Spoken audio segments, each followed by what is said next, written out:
The players are ready to. It's Richard Bear. Thank you very much, Rishi. Thank you.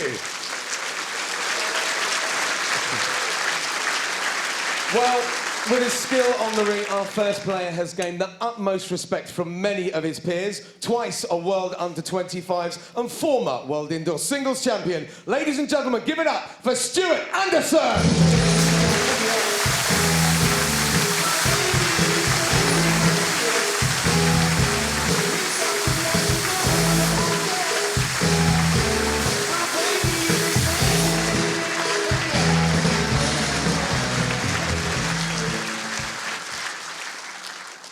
And next to one of the game's most naturally gifted players on the circuit, a former World Indoor Singles and back-to-back reigning Scottish Open champion, it's the world number 4, Greg Harlow!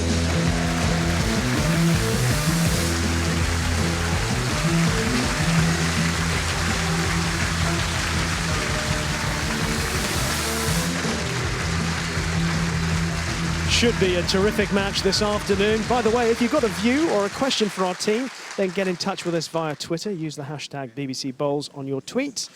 Time to head up to the commentary box, though, where three-time singles champion Andy Thompson is alongside David Corkill. Thank you, Rishi. Always going to be a difficult one to call. I much appreciate you putting me on the spot. But Greg Harlow, well, Andy, the last 2 matches, last bowl, both running bowls, both. Well, one was bang on target and got a great result, but the other was slightly off target. I'm starting to think, 26.5 metres, as a lot of other people are, maybe his name's on the trophy. Yes, you know, I think if I had been posed the same question, I think I would have given the same answer. I think I just have a slight favouring here for Greg. I think he'll mix the length a bit about against Stuart here, and Stuart will go long, but it's, again, we keep going on about it, but the opening bowls will be critical.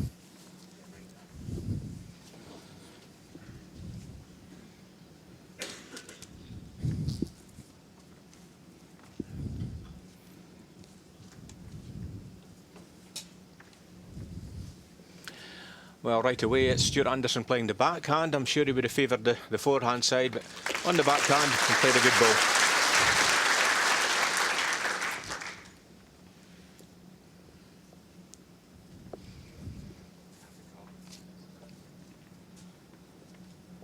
Stuart Anderson off to a very good first bowl.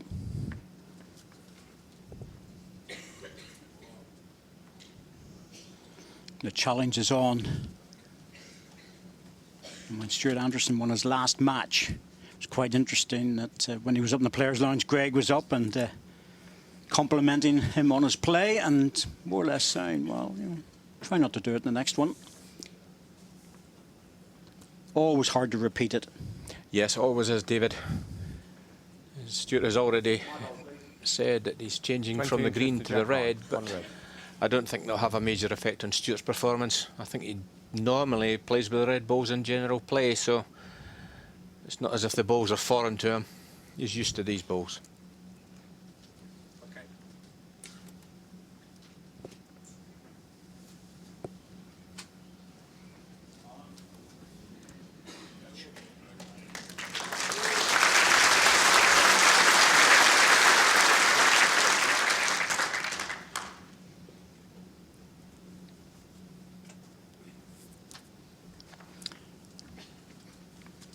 Well, it's a decent head to begin with. Yeah, both players will be happy. Stuart close with this one. He's got a chance. Ball or jack. Oh, he's found a gap. Big gap there. 1 green. Played that with good weight, but he's in a receiving position.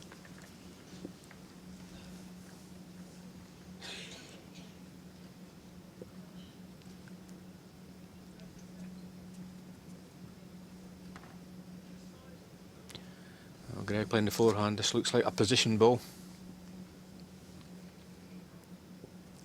Well, there's 2 options here. He can draw in on the forehand just around his own balls and try and drop in to split the 2 red ones. Drops a little bit short. Be close to another shot.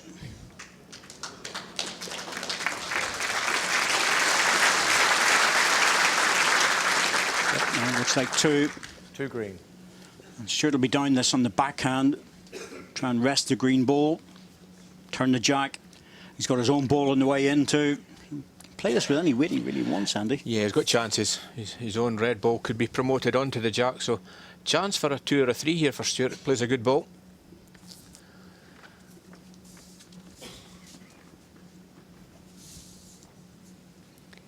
Well, his line looks good. Looks to be slightly under again.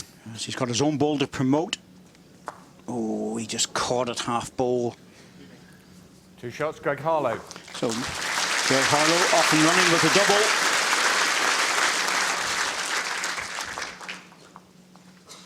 As always, a very large crowd here at Potter's Leisure Resort semi-finals. 2 great matches. And Stuart Anderson's got support with them. That's Claire in the centre, an international bowler herself. To the far right in the white is Billy. That's his dad, who, as always, turned up with the little bickies and sweet cakes and things. Certainly did, David. I did notice you were sampling the cakes as well. I didn't go there. Billy a baker by trade. But he's always very good.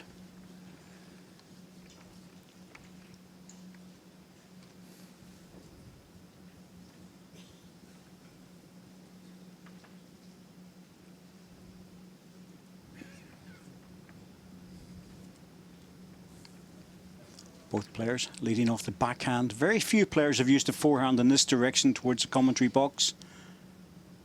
Les Gillett did it, but he's a left-hander, so it was a different line he was getting. But it's a very reliable hand. 2 feet. So I think yesterday's game, actually, when Stewart was forced onto the forehand side, he played it well. But most players just find this backhand slightly more reliable. Over the years, it's been the hand that most players have always favoured.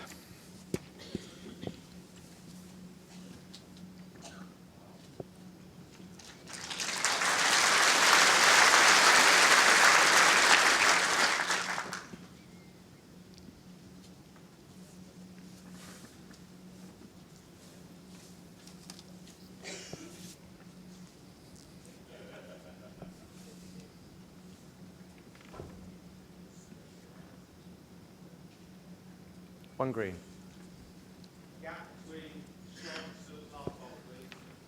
Your shot and Stewart's 15 inches gap.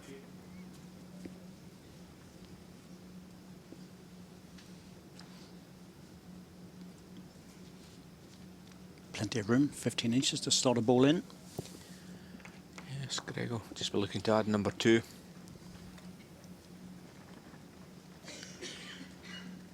The ball's generally a rough measurement, about 5 inches in diameter, so that's what most players use as a rangefinder. Any gap, 5-6 inches, they can make it. 2 green. Yeah, Greg's third ball here. Just hiding the jack, making it slightly harder here for Stewart. The forehand draw on, a little touch of the jack would be a bonus. Well, as I said, he played it well yesterday. We'll just see how it's going today. First ball on the forehand.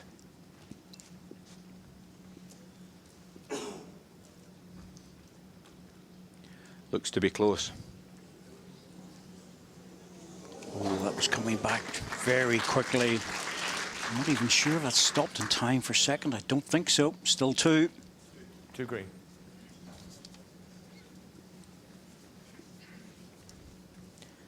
I'm sure Greg will be aware of these 3 Stuart Anderson balls. Trying to rest one of them. 1.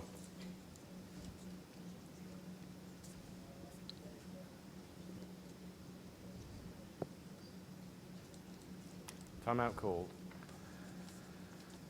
Well, timeout called. Greg obviously very undecided as to where this last ball should go.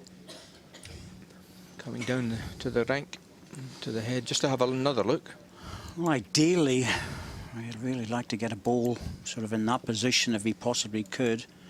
But even if he doesn't, anything in this sort of area here, Andy, has got to be beneficial. Yeah, I agree. You know, the problem of going deep on it is that if he goes deep, there's a little trail on. So ideal positions between the jack and the red balls. Yes. Danger in playing this side is just giving Stewart a target, so I think he's made sure that he's through. Yeah, good spot. Well, that covers the deep position if the ball's pushed onto the jack. Well, that slightly forces Stewart into playing the perfect ball as opposed to running through the head, so just needs to play this one 1 foot less weight, could pick the jack up.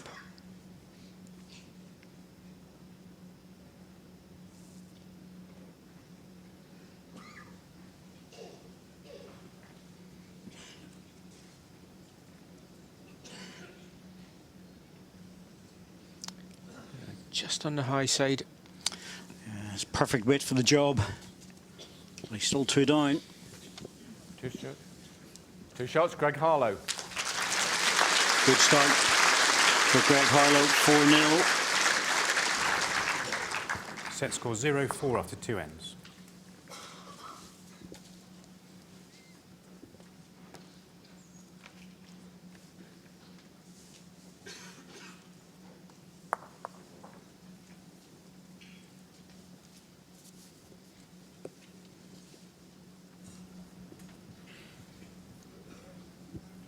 Jack length 26 metres. Always good to see the young players coming in, to see the players of this sort of quality. They can learn a lot from them. Yes, recognise the youngsters there from the White Oak Club in Swanley in Kent, not too far away from myself. Good young section in the White Oak Club.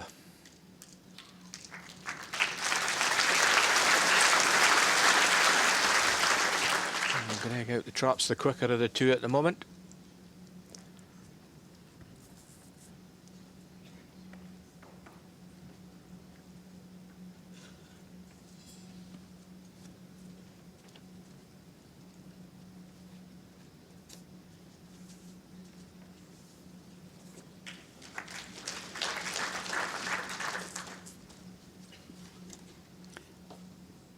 In the last match that Stuart Anderson played against Nicky Brett, that would have been a bad bowl. Yes, I think it probably took him about 2 ends to really get into his groove, but Greg is really basically putting him under more pressure than Nicky was. I think that's the difference. Greg's line better. Needs a good ball right on top of the jack just to settle him down a little bit.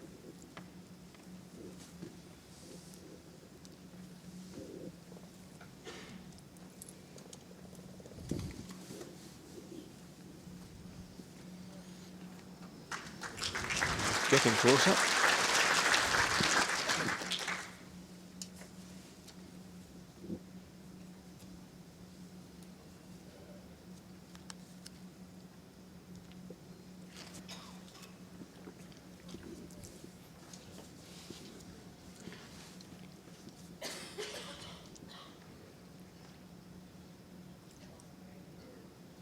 Just needs to drop. There it is. Yep. Very good. That's a good change of hand. Played it perfect. 2 green.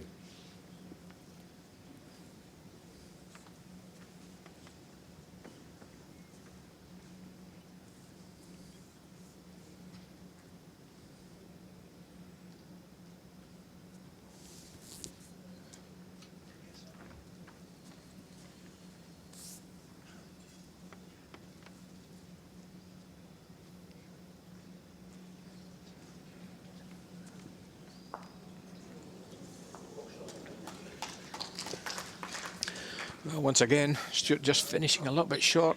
Still 2 down. Problems again for Stuart Anderson. 2 green. Doesn't want to drop another double. No, and he's got no back position, so he has to be very careful.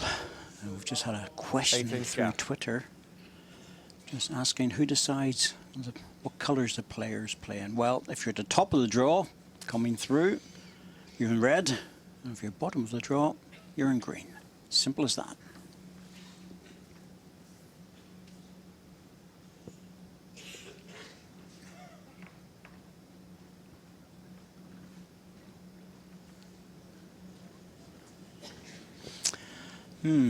Well, It won't help Stuart, but it really won't hinder him either. No, certainly not on the draw, but there's not an awful lot to hit there. This is a difficult shot to get out of. Yeah, just a draw, David. Draw on the backhand, needs to add a foot on his previous delivery. Backhand draw.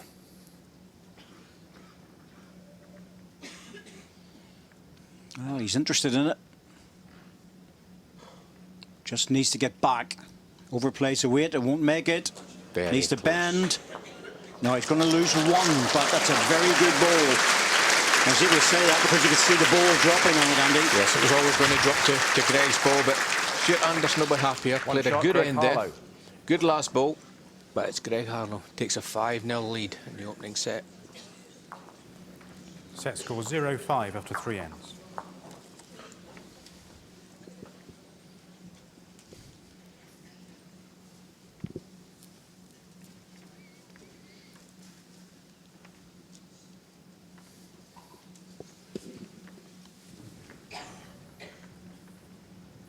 Three ends Jack on a length, trot. 26.5 metres. And of course, Greg Harlow able to deliver the jack to his favoured length. I think we'll see a change if Stuart gets hold of it. Certainly will. We'll see a long end, no doubt about that. Stuart happier on the longer length. But at the moment, he's going to have to score. As Greg is putting him under pressure with every ball really here. Really started well, Greg Harlow.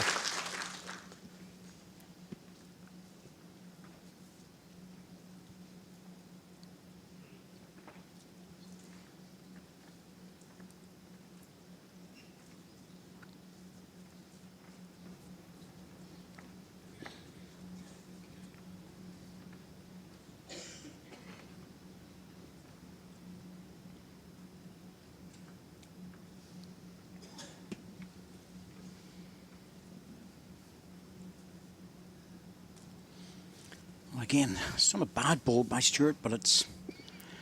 He's losing this battle with the first two, and that one's going to come across the jack to frame it a little bit for a runner. Might be tempted with this. Go early. Yeah, he needs to do something quickly.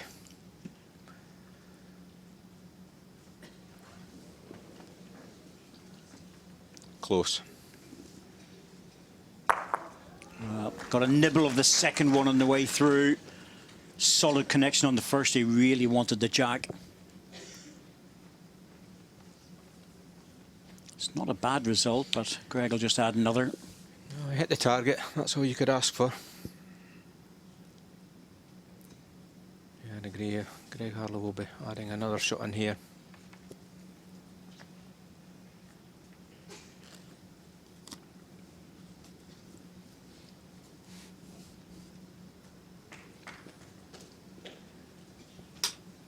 Two green. This is probably Stuart's easiest chance, I would say, now in the game. Probably got about 18, 20 inches to draw. Needs to take this chance.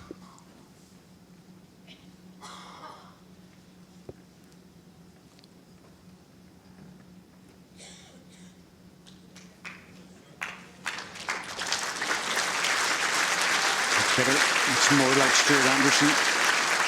Inch and a quarter. Inch and a quarter. Well, inch and a quarter here for Greg Harlow, forcing him onto the forehand side.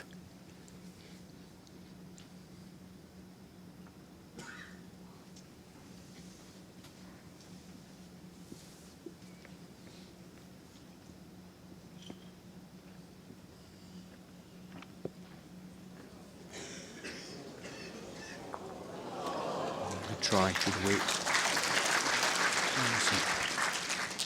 Won't stop Stuart trying another one in the backhand because he can drop into position on the green ball. Draw another shot and position at the same time. Yeah, final ball of the end might just be the forehand draw, David. Same thing. Yes. Doesn't matter which way he plays it, for or back. Yeah, I think he's probably the happier of the two players playing this forehand side. This needs to run. There's always that potential of dropping short on the forehand. One shot, Stuart Anderson.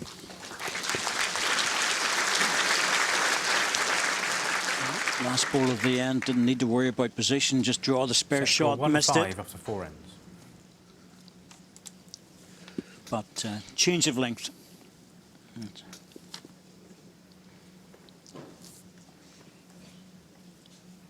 Always good crowds here. Great attendance, right from the first round matches. Jack length 29 metres.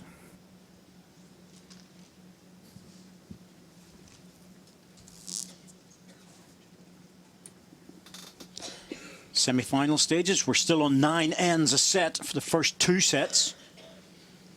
And if the players are level, we move on to a 3-end tie-break. Rules change slightly there. But it's accumulated shots at the moment. 1.5 inches. It's not just about winning the end, it's about winning the end with as many shots as possible.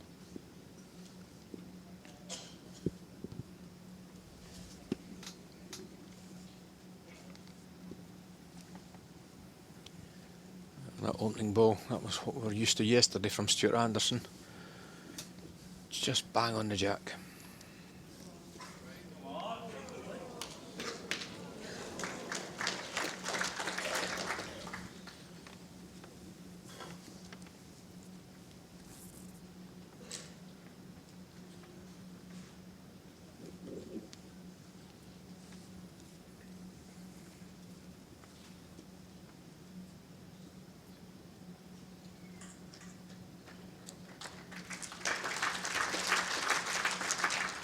One red.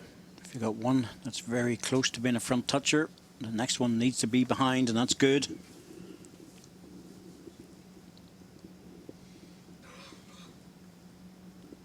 Well, you really start to control the head, don't you, David? If you get the opening ball close, then it's all about position. Where is the jack going to go? Not just about putting close balls in. And that's why Greg has gone deep as well. Yeah, but he was never going to be short there. He had a good second. Exactly. Well, the singles, certainly in indoor and outdoor, actually, 4-ball singles is always going to be about strategy, tactics, trying to outthink your opponent. Just dropping through again. Yeah, I don't think that was meant to be there. Just going a little bit heavy. Well, it's always good to see some of the younger ones coming through, especially when they play bowls. You know, it's they will learn from this, but of course they play a lot of other sports. It's in the mix.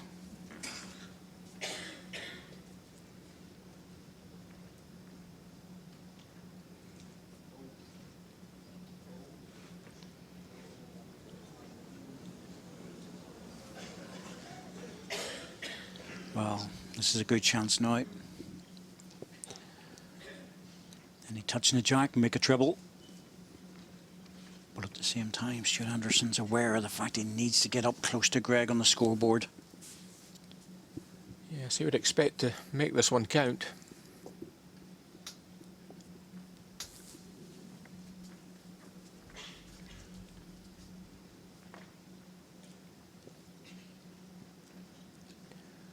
Looks to be under. Don't think he's running. Well, he played a really good first ball, Andy, but it's fair to say the next three have been struggling. Yes, I think he was struggling because he had to play the other side. He would have rather kept all balls in the Definitely one. forehand. Measure on the second.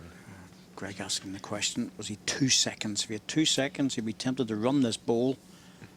But even ball on the jack's good, but if he's only got the one, it's a different type of shot needed. Yeah, I think he's just playing a more conservative type of shot, really. Only one down. Just stick to the backhand draw.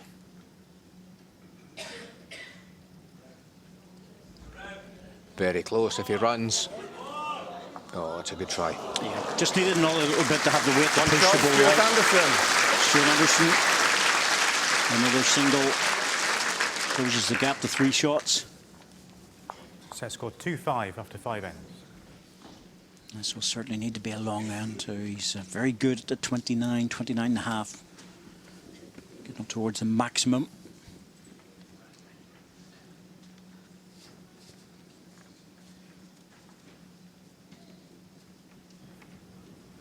Jack length 29.5 metres.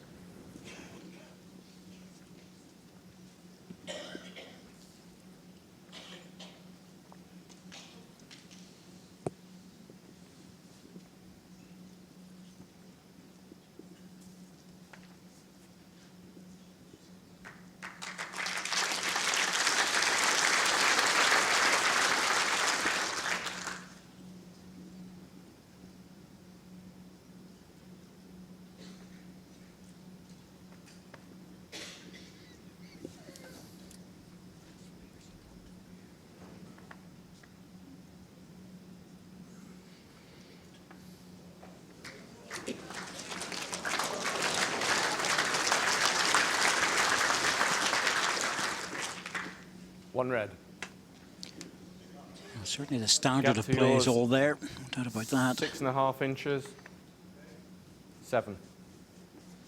There's a massive difference between the indoor and the outdoor, Andy, when it comes to distances from the jack and the ability to score.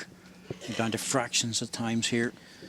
Yes, the players would always expect to draw within 6 inches if they're playing at a high standard, but I'd agree outdoors a lot harder.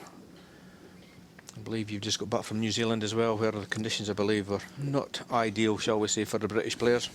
Well, it was very difficult. I really felt sorry for the guys at times, the men and the women's events.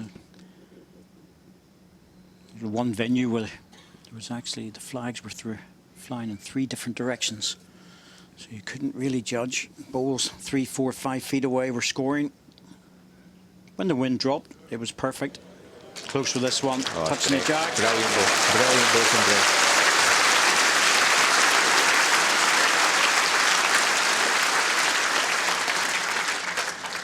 2 green. Kay will be happy with that one.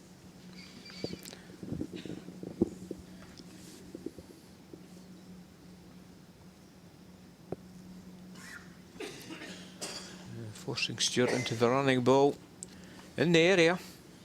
Needs a clean one, doesn't want to get his own. Good strike. Yep, that'll do. Depends where the jacks managed to finish. Oh, my miss. It's right on the peg by the looks of it. Oh, Nope. no, it's not. Oh, that's a bad result then. Respot, 1 green. It's not that far away green. either. 2.5 feet away. Chance. Well, Greg's got 2 balls now to Stuart's 1, so advantage Greg at the moment. And line the shot, Andy. That's why it was a bad result. He really needed that to stay within the confines of the rink.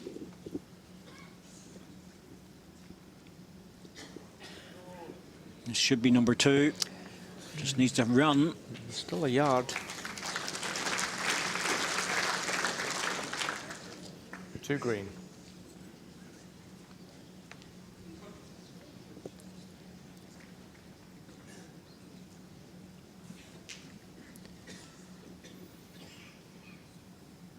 Well, 2 green, no matter where Stuart puts this. I would suggest Greg will be after it if it is the number 1 shot.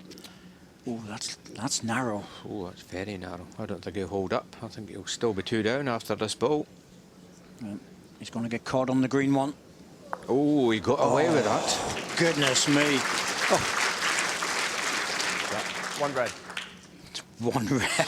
2.5 feet. Wow. As you say, David, wherever it goes, Greg could run it out, but I don't think he'll be running at this now. I think it's just a draw.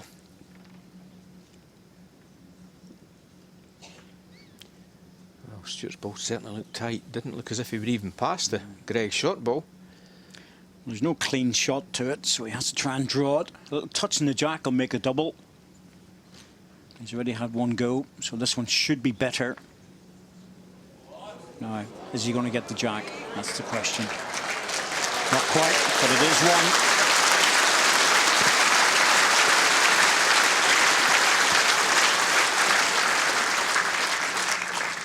One shot, Greg Harlow. Final delivery from Greg. Set score 2-6 after 6 Slightly ends. wider road. Yard more weight. Draws the shot.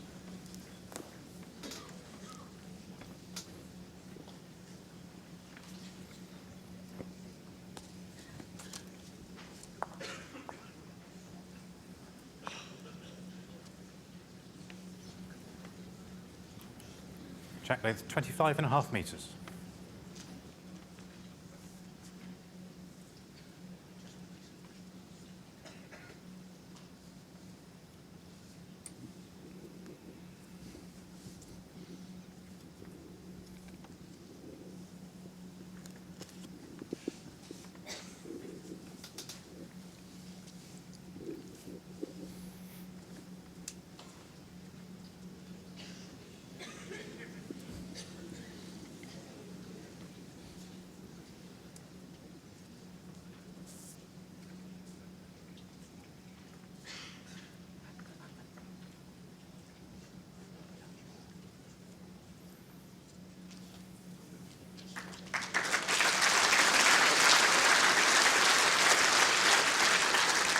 There's a spray chalk going on, showing that's a toucher. If that ball goes into the ditch, it stays live.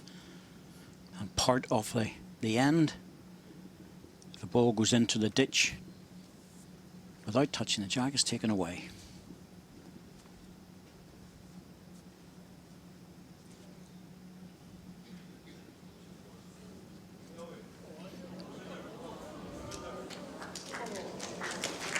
So much has changed over the years. The spray chalk makes it very easy whenever a ball's sitting at an angle. It is 6 inches to jack high. A good invention, David. I don't know how long ago that was, roughly. What do you reckon? About 6 or 7 years? 6 or 7 years, I would say. They've got multicoloured ones now for all the different types of bowls, so it makes it a bit easier as well. Especially if you're putting the white spray onto a mixture of white bowls, it's just impossible then. So we've got all sorts of colours available. When the ball's sitting at an angle and you go and touch it with the ordinary stick of chalk, it has a tendency to fall over. 2 inches short of jack high. I think those stickers on the World Bolster stickers have been through the mill a bit. Certainly have. They're certainly not a new pair or a new grouping of stickers. Kept the old ones on. Greg slapping the thigh. I think he's a bit high and wide.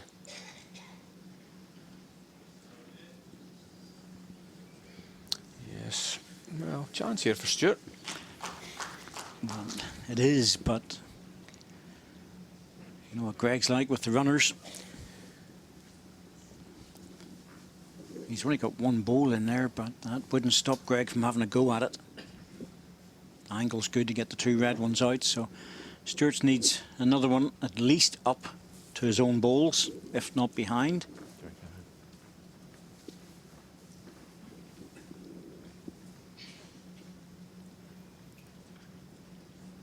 He's trying to make it to his own. It hasn't protected it. There's a natural angle for Greg Harlow here off the outside edge.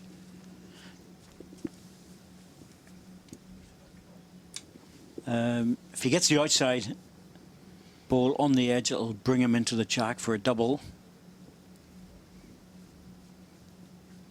Doesn't need too much weight for this shot. It's just an arriving draw, as we call it. Pushing in with a foot or two of weight.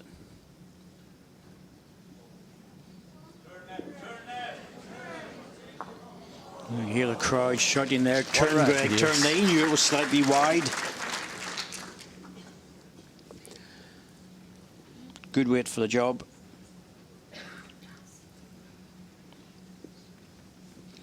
Well, they're always criticised about the crowds being quite quiet at bowls events, but to be honest with you, when you're out there and down there, you can hear their opinions very clearly. Certainly, especially if you're playing a few bad balls. They will let you know. Well, Stuart, chance here just to reach well about 18 inches away. Ball onto jack. Oh, he's struggling. Yeah, he's just playing that hand underneath, really. Not playing enough weight there. One shot, Stuart Anderson. I think Greg will be happy with one down. It's about playing the percentages now when it comes to the last 2 or 3 ends in particular. Set score 3-6 after 7 ends. You know, carrying a 3-shot lead with 2 ends to go. I think Greg Harlow will be very happy with that at the start. Oh, no doubt. 3 up, 2 ends to go. Your favourite. Stuart, well, quite simply needs to probably score the last 2 ends to have any chance of a tied set. Stuart very clearly going for the longer jack lengths at 29.5. There we go. Every time he gets hold of the jack, that's where he wants to be. Greg on the short jack length. No surprises there, David? No, based on the previous matches, that's the pattern that we expected.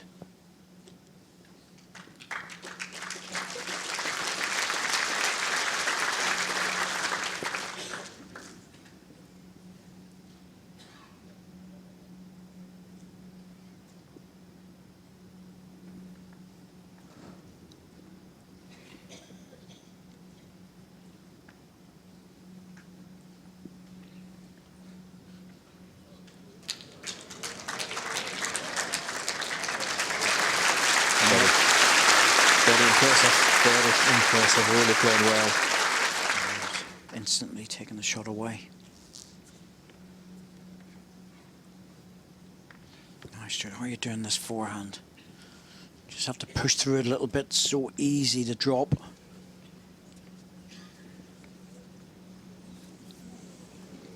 One green. Last bowl is jack high. And that's not in the way of Greg. He'll be trying to reach this red ball. The second shot. If it gets to that, well, Stuart's in a heap of trouble.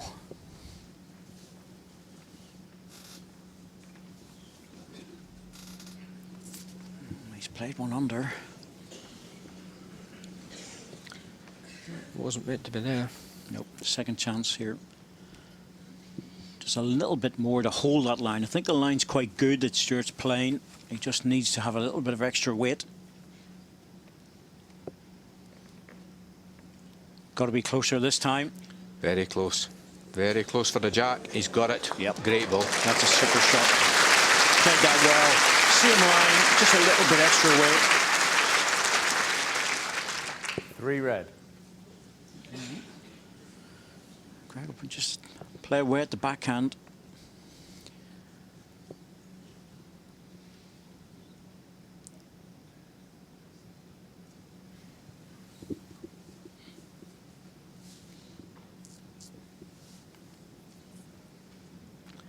This ball needs to do a bit of stopping. Looks to be slightly heavy. Well, this head is completely changed around. Well, it's full of holes and gaps. That's the problem for Greg, and he could run and just run one bowl off. Stuart drop another one in, really put the pressure on. Yeah, I think Stuart will be looking for almost a back toucher here. That would give him a good chance of scoring. This would probably be number 4 coming in. And how close can you get, Stuart?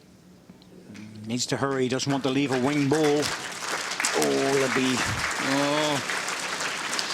It's a wing ball, but it's not a big Half a target, ball is there? short As you of say, jack high. David, there's gaps there. Yeah, but it is a shoulder to come off. If Greg arrives at that. It's whether he wants to play damage limitation, take a couple out, or whether he wants to try and draw it. They could try to draw this.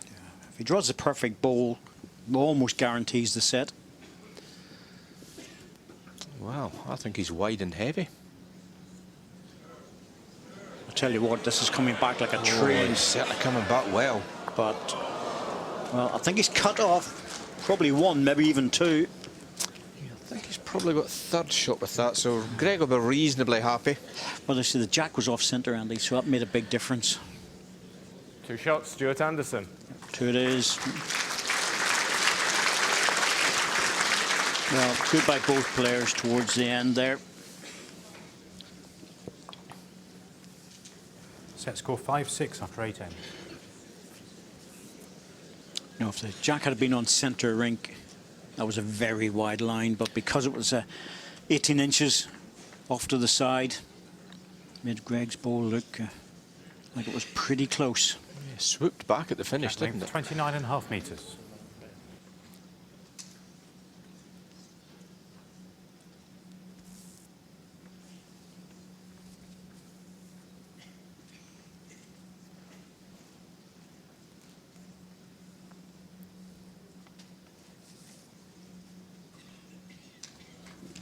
Needs to run.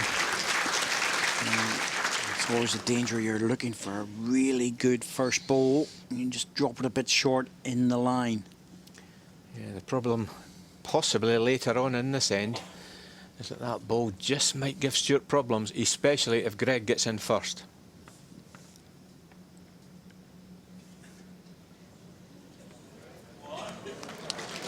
Just like that. Yes, exactly. Means the drive shot's almost out of commission. I tell you what, he would have been tempted to run at that if he could see it. Yeah, as I say, that opening ball giving him problems, but still just a forehand draw for Stuart. Plays this hand well on the draw.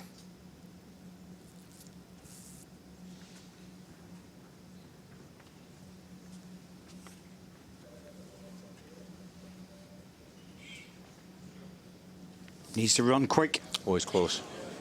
Jack clean. Oh, well played, Stuart. Just got a nibble of the ball in the way past Andy. That stopped the ball a little bit, otherwise he was right in with it. Backhand shot here for Greg. Is it the running ball or is it the draw? I think it'll be just a draw at this stage. It's wide open for him though, if he needs to play the runner.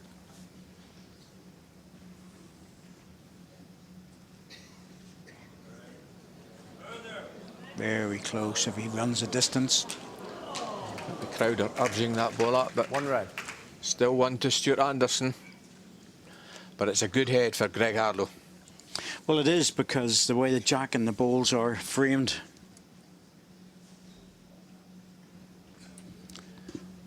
This is awkward for Stuart Anderson. He cannot afford to give the shot away. No, he can't. And I think he's going to be forced, Andy, to play down the wide side, something into this direction.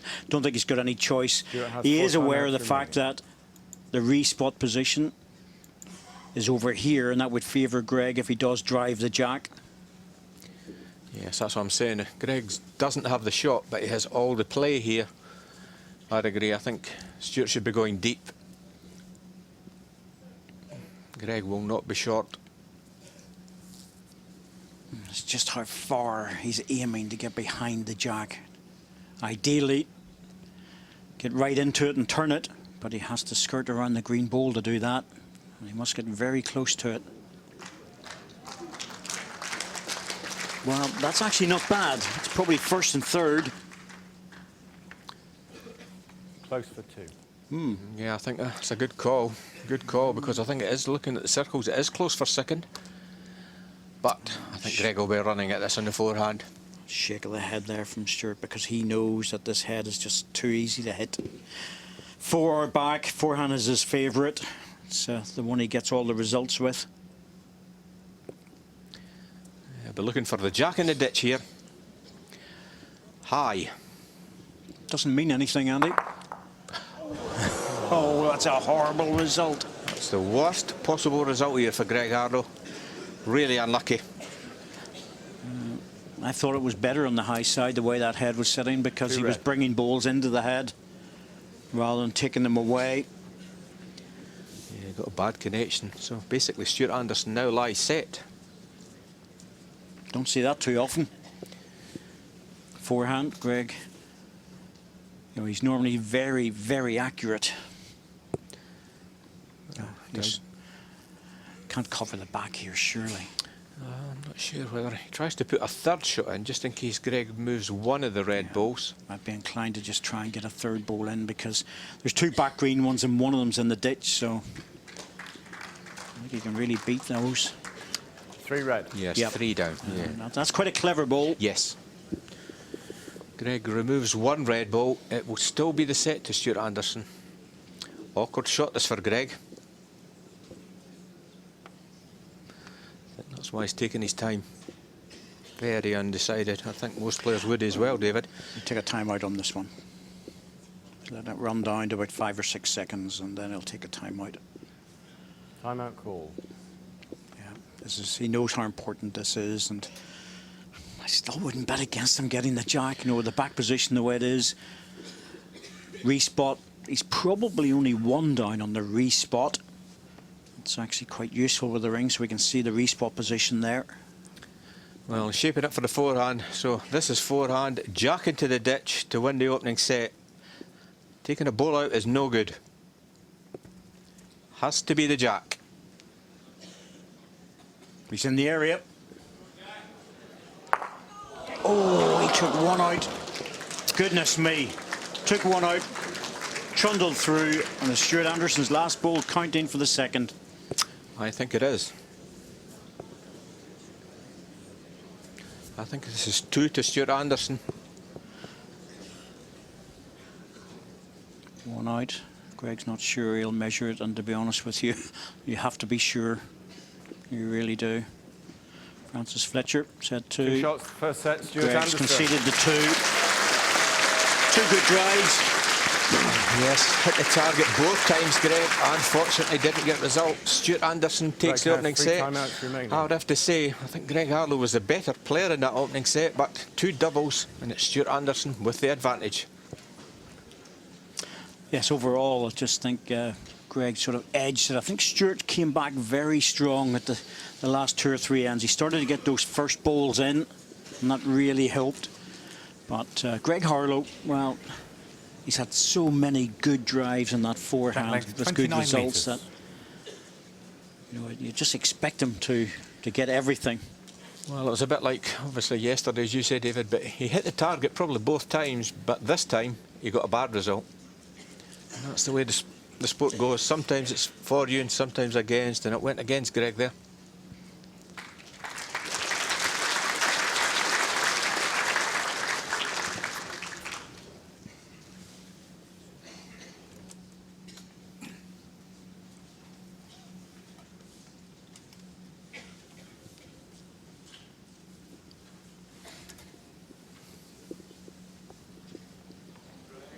Well, good reply. The thing about both these players is that they will not let anything disturb them. If they lose a set, they'll just move on with the next one. Both been there many, many times. Yes, it's always good to get the first set. You know, you've got the draw option in the second, but I'd agree neither player would have been upset. This is a reply from Stuart Anderson here. Oh, this is brilliant.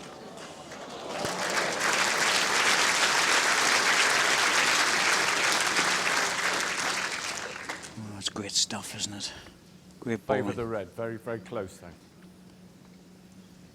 Thinking about great stuff, we've got a world record attempt at Moonfleet 2000 Bowls Club in Weymouth are going to be trying for in March 2017. They're looking for 72 hours of continual bowling. Current records held in Australia at the moment of 40 hours, so they're looking to get away past that.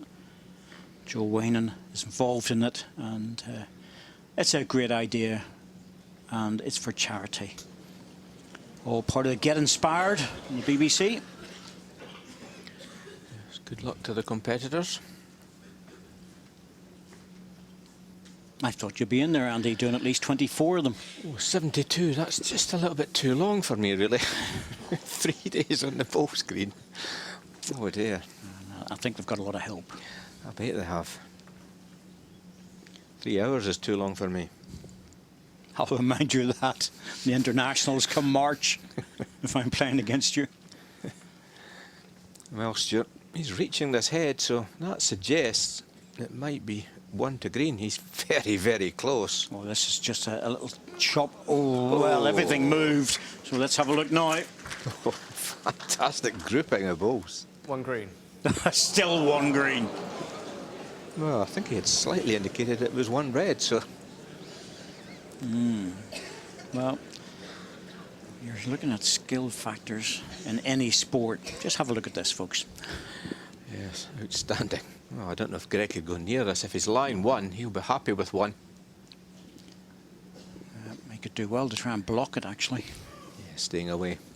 I think he maybe is trying to block it, yeah, because any touch in the green ball, you fancy it will be 2 or 3 to red, so... Doesn't really matter what weight Stuart plays with this, because if he plays it on the forehand, he can split the green ball out. If he misses it, well, Greg will run away. Yes. Take a single. Yeah, Stuart quite simply has got to touch the green ball that's lying the shot and just hope he gets the bounce.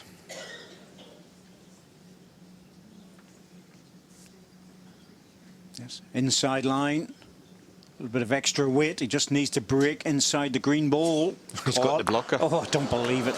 I'm amazed. Greg's amazed at that as well, because that was not blocking the shot by any means.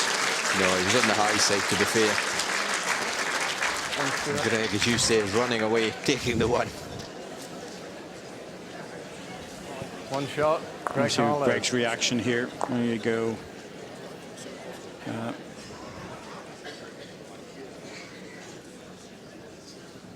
Well, Greg had played that, thinking that that was probably blocking the draw shot, but certainly not blocking the running ball. No, I think he was just slightly high, Stuart. don't think the ball was in the way, but Greg will be delighted. It was a good end from Stuart Anderson. Oh, was it ever?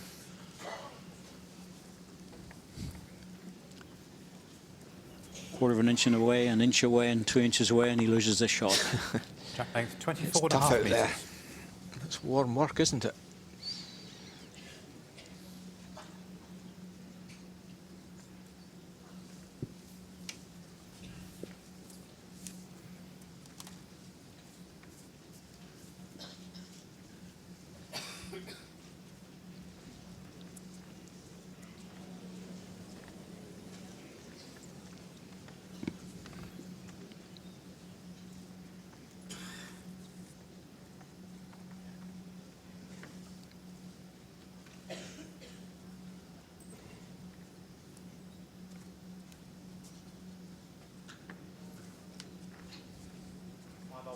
Three feet.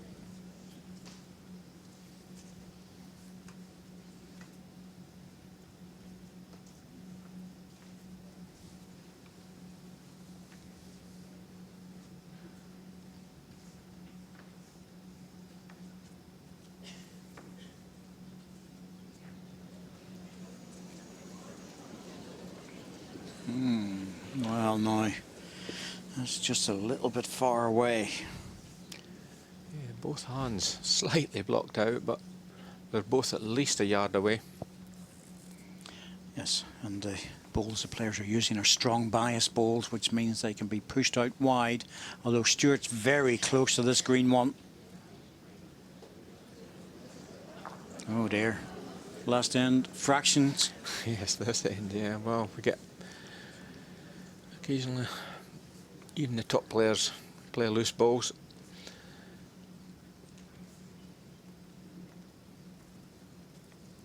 I don't like these sort of ends. They're dangerous. Yes, they are. You could drop a count on a stupid end like this sometimes. Once again, Greg's not really that close. Well, you know, it's anything even 18 inches jack high would be good. They don't need to be really in on top of the jack. Stuart moving on to the forehand. He has to negotiate that front green one.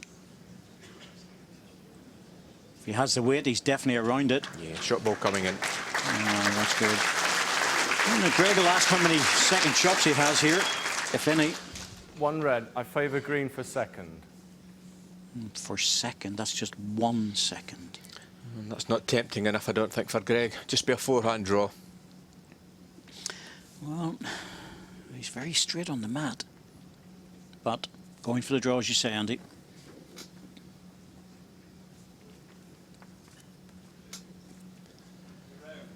Looks a good line. Yep. Needs to run though. Supporters were urging that ball up. That's One definite red. second now.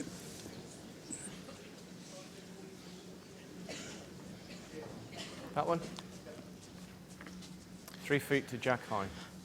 3 feet to jack high. Well, you know, you don't even need to get close to the jack here, just to push it out in the high line, let it drift in for a second.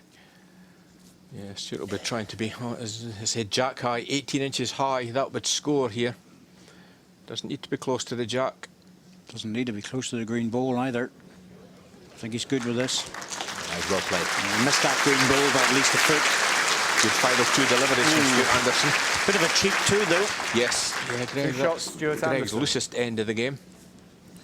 Set score 2-1 after 2 ends.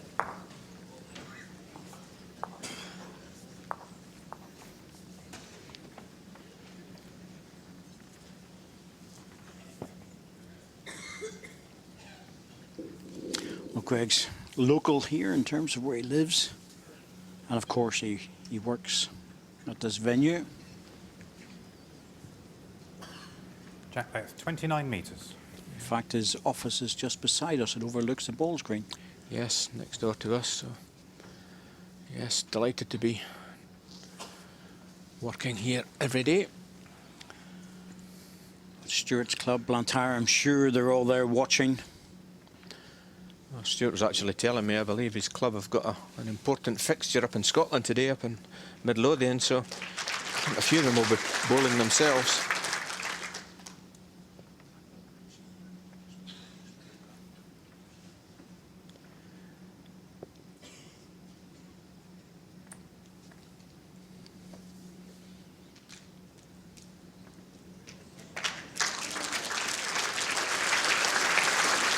Saturdays are always very, very difficult matches for the top clubs. They all play against each other, and those are the matches you want to play in, Andy. The good ones, the quality games. And Scotland have got they've got a league system which is very, very competitive.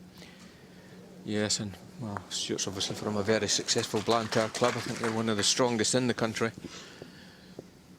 But I think he did say to me it's an important fixture today, but I'm sure the Blantyre players will have a television in the background. They'll be watching this. Well, the rest of the club will be. Certainly will. Greg just needs to stop. Just trucking through a little bit. Slight adjustment needed. Green. Both players, that ball just dropped in, I think. Still room here for Stuart. Picks the line, he won't be far away. This one's close. Oh, he needs the ball, not the gap. Just caught the ball. Just. Without the edge, he would have just moved on, probably for second. But he would have been aiming for the green ball. Oh, same line from Greg. Doesn't need to change anything. Good chance of resting the last ball. Slightly wide. Yeah, it's just going to lock in the red one. Oh, that One ball's red. not going anywhere now. It's locked in. Stuart Anderson will walk down. The shot clock runs on 30 seconds, so that's what the players have to play their next ball. They've got timeouts available, which adds another 60 seconds. But there we go, running down towards 15 now. That's plenty of time for a player like Stuart Anderson. He doesn't take any time on the mat. Just keeps the game moving.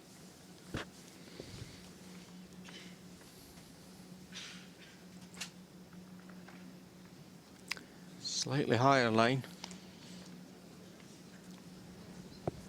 Well, Greg has got 3 seconds, but it's so difficult to get the red ball out. Yes, exactly. And the one side of the respot's no good to him. Back position's no good to him. A little touch on the jack would be perfect. He could make 2 out of it, but on the draw on the backhand, or even the running ball's not guaranteed. No, this is one of these awkward ones. I think it's just a draw, and if you do move well, he is running at the ball here. Well, can he clip it out? he's very close to it. Oh dear. That's why there was no guarantee, and I just wasn't sure what was going to happen. But that's a very, very bad result. Oh dear, that was a perfect strike. Terrible result. Oh, there we see the red ball goes out. So does all the green balls. Oh, that's a bit harsh.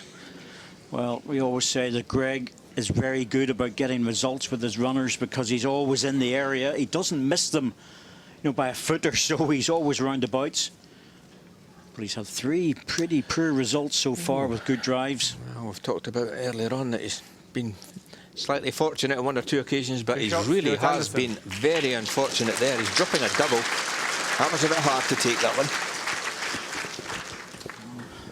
Set score 4-1 after 3 ends.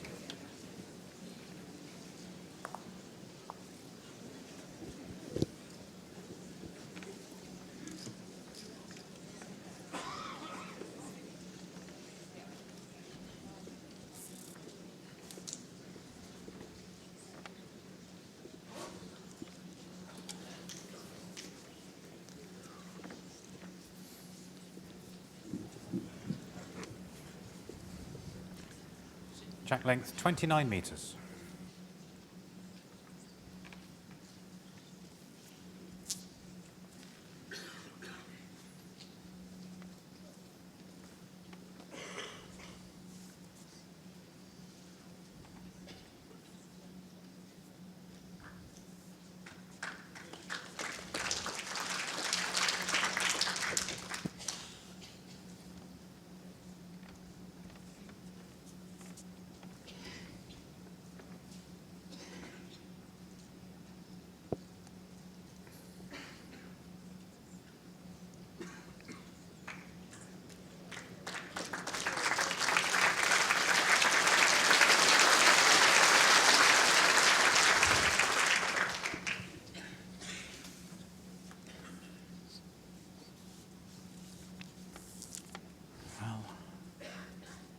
Stewart on the forehand.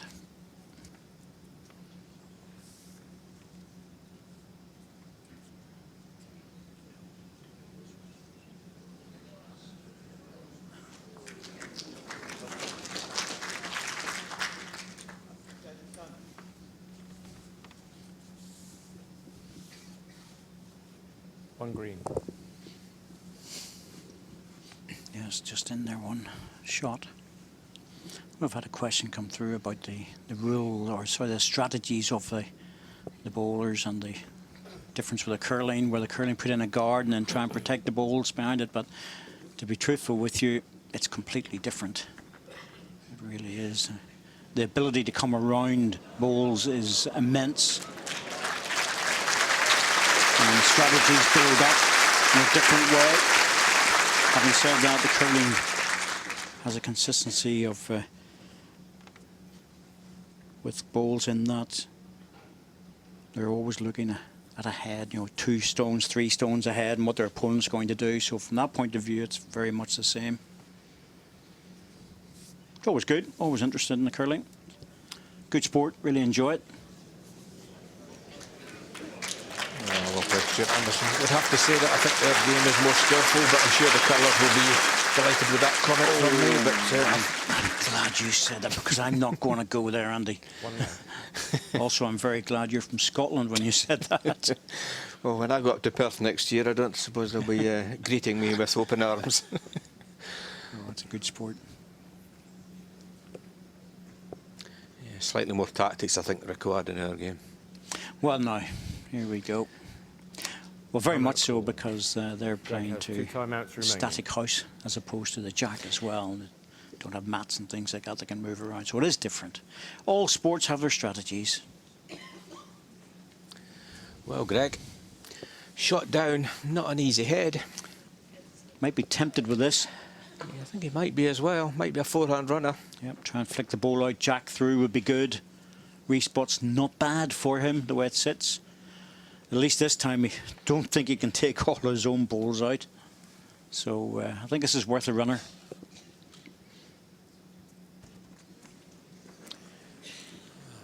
Is he under? I think he is. Well, that's a rare occurrence. Well, I think Stuart, having seen that ball, will be going deep.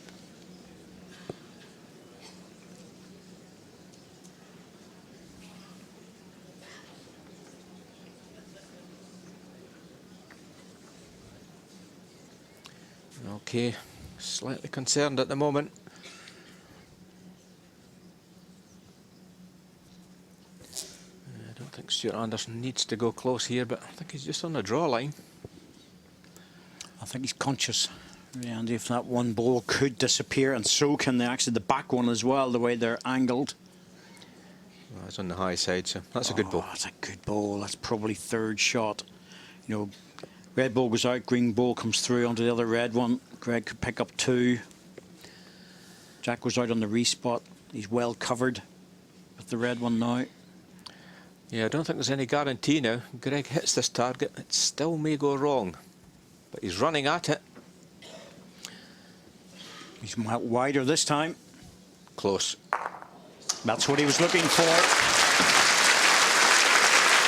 Ball out. And actually, it was the green ball that went back and then came back up the green again. Yeah, good strike. Took the red ball out. Back in the set. 2 shots, Greg Harlow.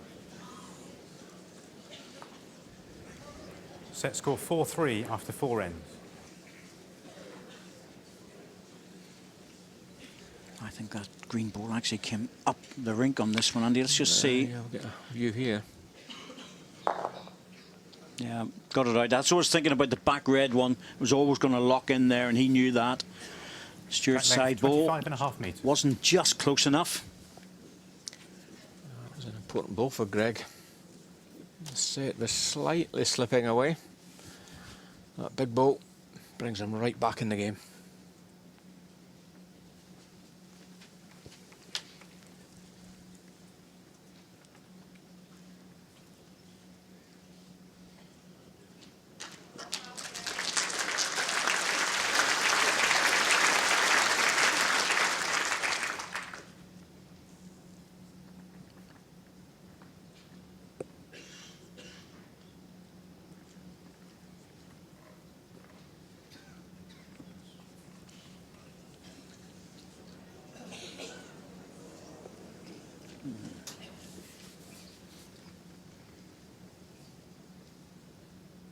Both players so aware of the importance of the first two bowls.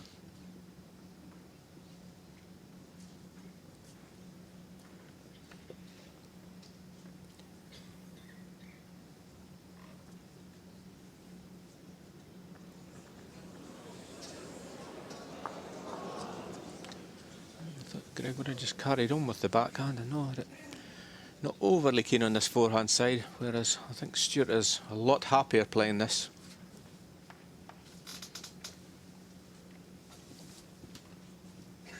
Well, this is just on the edge about getting past the short stuff. Looks very good. That was well played. Played it well. Yeah, really is happy on that side. Just strutted past it. 2 inches on the shot. Well, 2 inches. I think it's still a forehand draw here, Greg.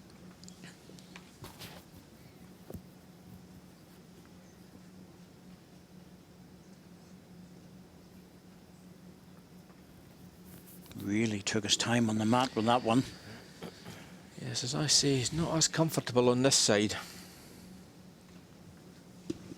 Clear run, he's not bad. Yeah. Good effort. 1 red. Very good effort. Probably had enough weight to make it. Yes. Without Stuart's ball in the way there, I think he had drawn the shot, but big chance here for Stuart. Any ball on top of the jack here, and he's almost certain to score.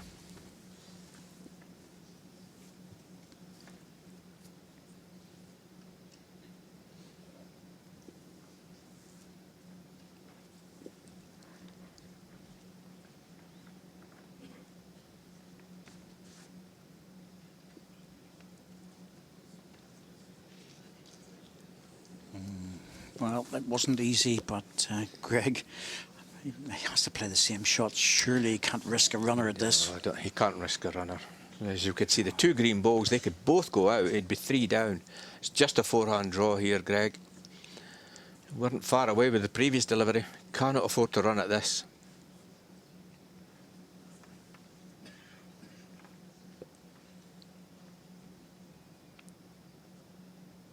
Shot clock down to 4 seconds. Made it down to 3.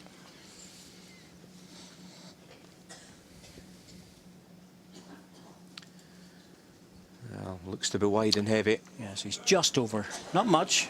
He had to give it a chance. So I can't really blame him on that one because you have to be there, Andy. Yes. You know, it's no good dropping 2 inches short. Well, Stuart Anderson, nearest Greg ball there, we could say it. Nearest Greg ball is about a foot away. I feel Stuart Anderson will feel confident that he could draw another here.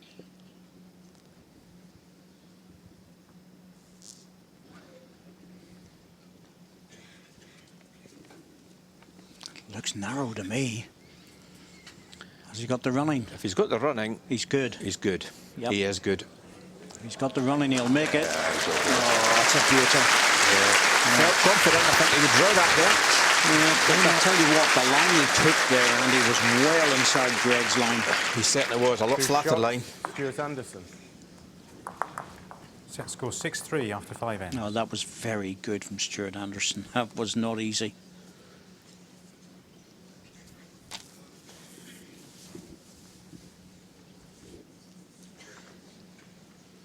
Puff of the cheeks there. Getting closer, Stuart. Well, he's the sort of player that doesn't see the finish line too early. Jack length 29.5 No, he's metres. fairly calm, fairly relaxed.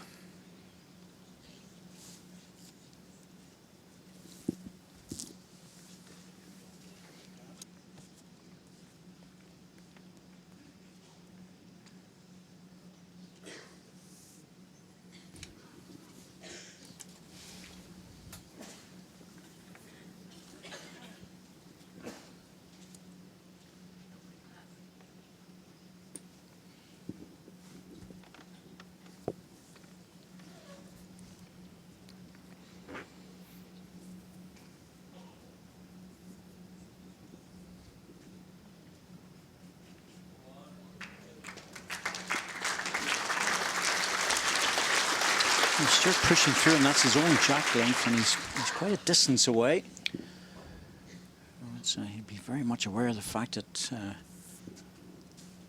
He still needs to win at least 2 more ends. Yes, he's normally very consistent on this length, but we'll give him 1 ball to find it with the second one. Oh, it looks heavy again. He's heavy again. Very little correction made, and he's going to have 2 shots against him. The next ball, and the danger now, Andy, for Stewart is that overcorrection problem. You know, you go 3-4 feet through, and you try and take it off, and you end up 5 feet short. Yes, but has Greg put him under pressure? It's enough. Beatable, but definitely enough. Both within 15 inches, but Stewart will still feel confident that he could draw this.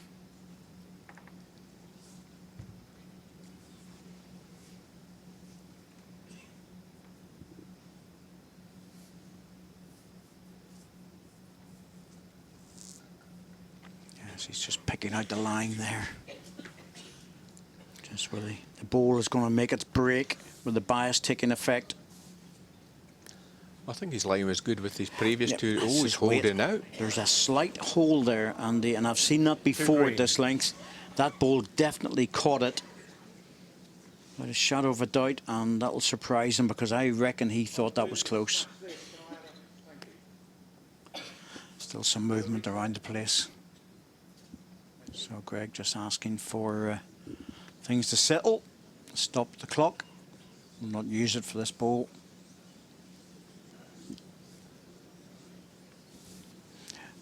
We don't always know what it is, but sometimes it's enough just to catch the eye.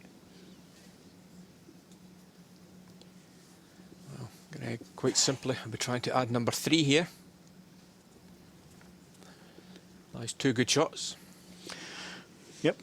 Important ball. Wants this one to be really close. Got a chance of picking up a big count. Well, this looks like it's going to stay in. Falling away, difficult to say, but still just a draw for Stewart. Close, but we favour. 3 green. Well, we favoured it's 2. So does the umpire. So just a draw here for Stewart. Forehand draw, but his previous deliveries in this direction may have put him off here.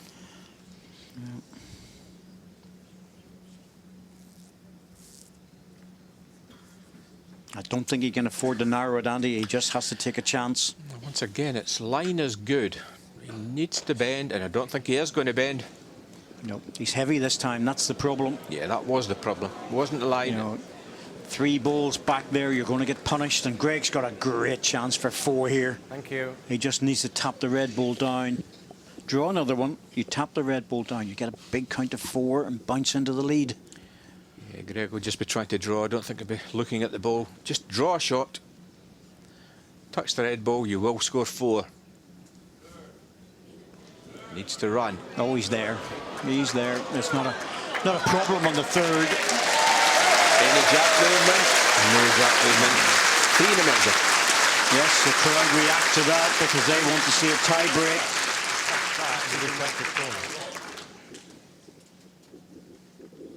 Now they'll look at the 4th one. It's got to be a measure, I would think.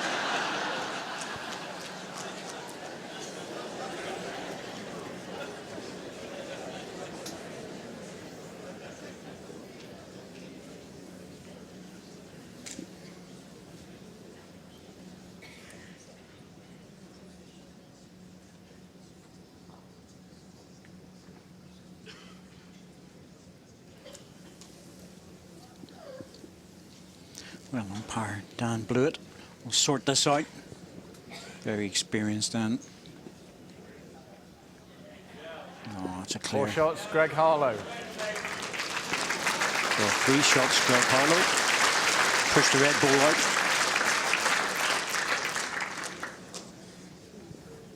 Set score 6-6 after 6 ends.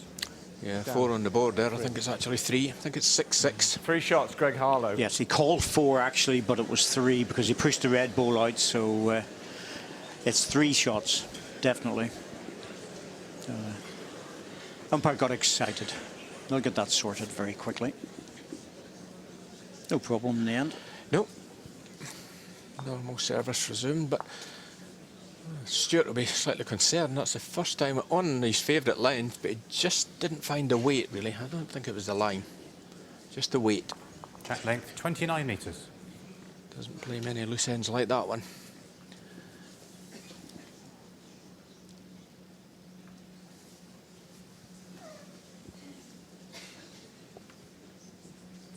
So Greg Harlow, first treble of the match.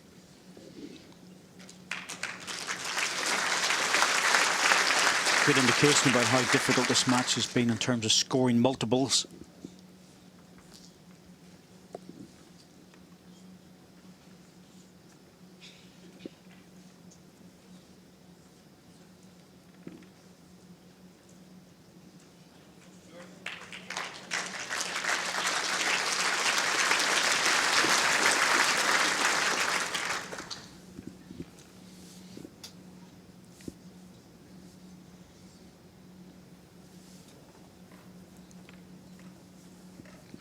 Well, it's a run for home now in the last 3 ends for these players.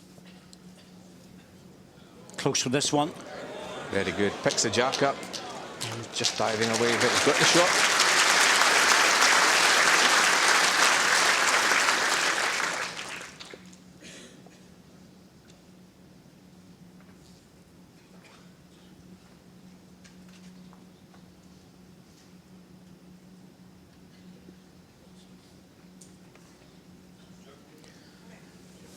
Stuart needs to run with this one.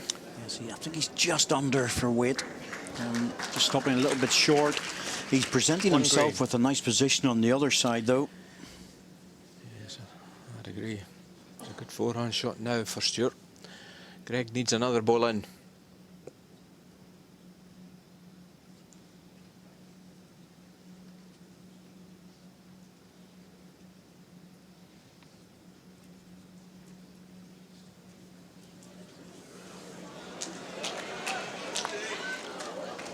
Just going to drop away. He's put the red ball into quite a nice position, actually, but it stops the green one going out in the forehand. That'll keep Stuart on the backhand, I would suggest. Yes, I know he's played a lot of good balls on the floor, but I think his favourite hand would be the backhand. So, same ball as his last, backhand drop. Wow, well, he's changing to the forehand. Well, there's a case for it. He's played his hand well. Yes, he needs to get the green ball through the gap, though. Can rest on his back red very easily. Got his own ball on the way in.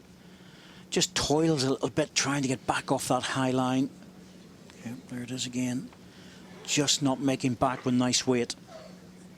Not sure about that shot, Andy. You know, in theory it's the right shot, but yes, percentages sometimes work against it. Yeah, I thought he would have just stuck to the backhand draw, but once again, Greg needs another ball in here. 2 seconds against.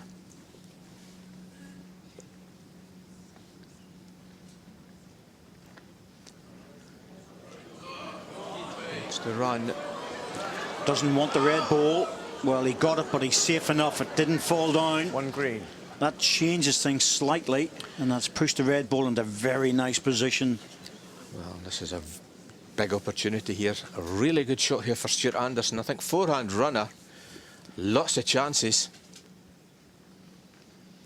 At the same time, Andy doesn't want to flick his own ball out, so might have to be very careful with this. Oh, he's got 2 seconds. He could afford to attack this. Needs to hold up. He's under. See what happens. Oh, he's got a bad result. I wasn't convinced about that. I really wasn't, Andy, because he was only 1 shot down. You know, 3 ends, 2 ends to go after this. Lose 1. It's not a big problem when you've won the first set. Yeah, he caught the green ball. He needed to catch the red ball. The red ball would have put the jack into the ditch. But he was 1 down, so there's only 1 more down.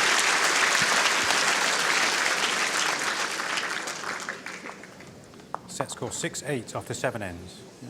Wasn't terribly costly, but at this stage, you know, 1 shot. He now has to win the last 2 ends. Yes, he has. Well, Greg Harlow will be looking to seal this end. And well, Greg, Jack length, 29 metres. Quite clever here. He's put the jack length where Stuart struggled on the last end previously, so good tactics. Trying to get in first.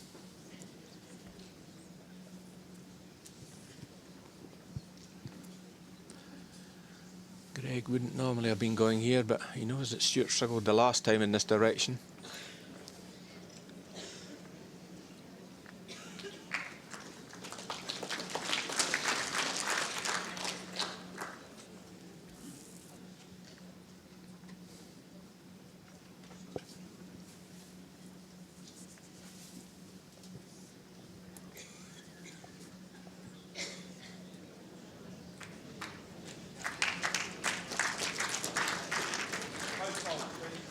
Both bowls. Yours, 2 feet. Stuart, 20 inches.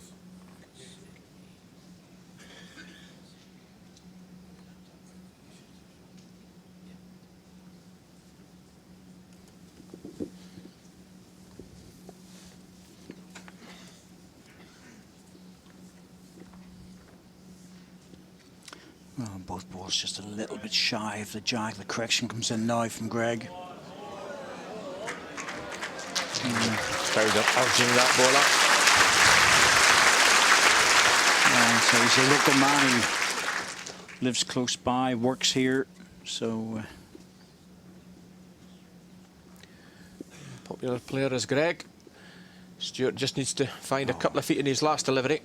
has to hurry. Must make the length. Oh, that was a break. It was indeed. Not sure if it's a shot. Looks like it.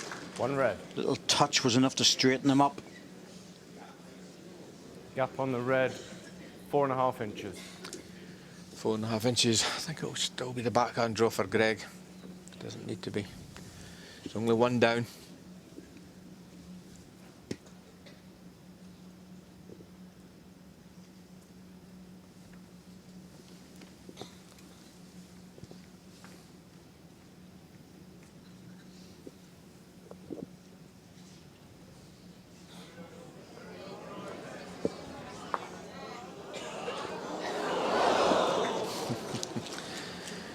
Well, it was never going to make the shot, but it actually, to be truthful with you, that's probably not bad for Stuart Anderson. No, it keeps his ball in the head, doesn't it? So it's not easy to make another one either. one of these ends here, it doesn't really matter if Stuart scores 1 or 2. Yeah, he still has to win it, doesn't he? He still has to win the end, and he still has to win the final end. So it doesn't really matter if he scores 1 or a double here. This is going to go behind the head. Yep, that's a sensible ball. Leaving it up to Greg to tap his own green one. I don't think he'll be too adventurous at this. Both players will have worked out the position. And I would suggest that if Greg misses this, Stuart will just walk away. Yeah, I think so. There is a little gamble if he wants to put red ball onto jack, but that could secure a 3, but probably not.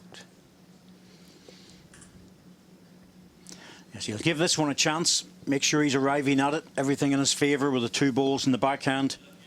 Nothing for short.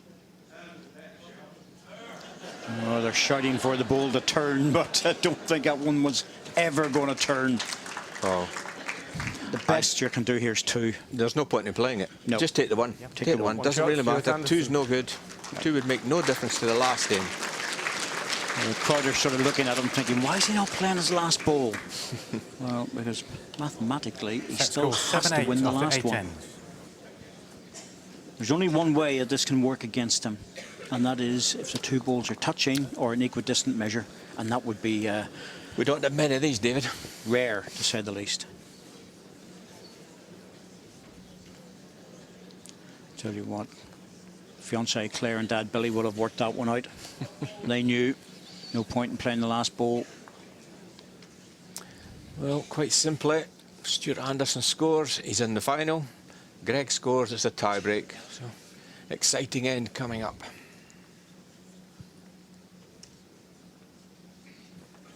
Match has been going for about an hour and a half now. Jack length, 28 metres. Okay, still cheery. Still enjoying the game.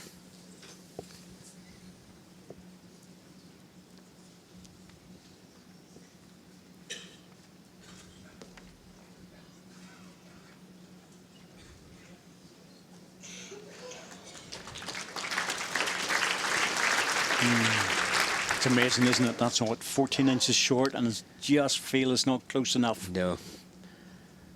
Slightly in Greg's path, but not quite. I think there's room still around the ball to draw the shot. Looks to be slightly under, is he? Nope, I think it's very close. Oh, he's got it perfectly. Perfect the ball. Oh, that's a great shot, it really is, just in front. 4-inch gap. Well, it's 4 inches is beatable, but Stuart Anderson cannot afford to drop short to this. I think Greg's got a bigger drawing both than Stuart, so I think that's why. Stuart's been forced onto the forehand. Needs to draw within 4 inches. Needs to run. Don't think he's coming. Don't think he's got enough. Just dropping short, but he's put it in a good place. That's going to plant the green ball out if he hits it on the high side. But he will have to play a shot to get it.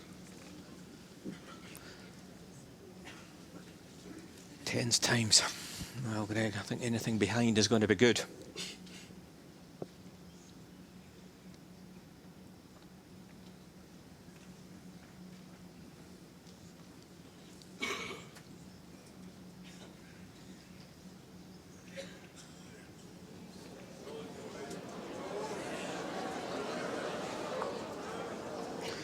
Well, this is quite an easy choice of shot here, David. Quite simply, red ball plants out the green ball. That's what he's looking for. The green ball will pop out, and really, depending on what happens with the ball he hits, that one's the key one now. Yes, forehand runner. Not easy though, because you know, Andy, it holds off in this hand. So, going a bit stronger. Oh, is he under? He's definitely under. How's the connection? Oh, that's horrible. That's a horrible result because he's taken his own plant ball away, and it's made it much, much more difficult. Well, he was under the head, that's why he got a bad result. Well, difficult for Greg here. Do you want to put another ball in, or do you stay away? He's got last ball, so I must admit I'm inclined to play the backhand and just try and drop around it.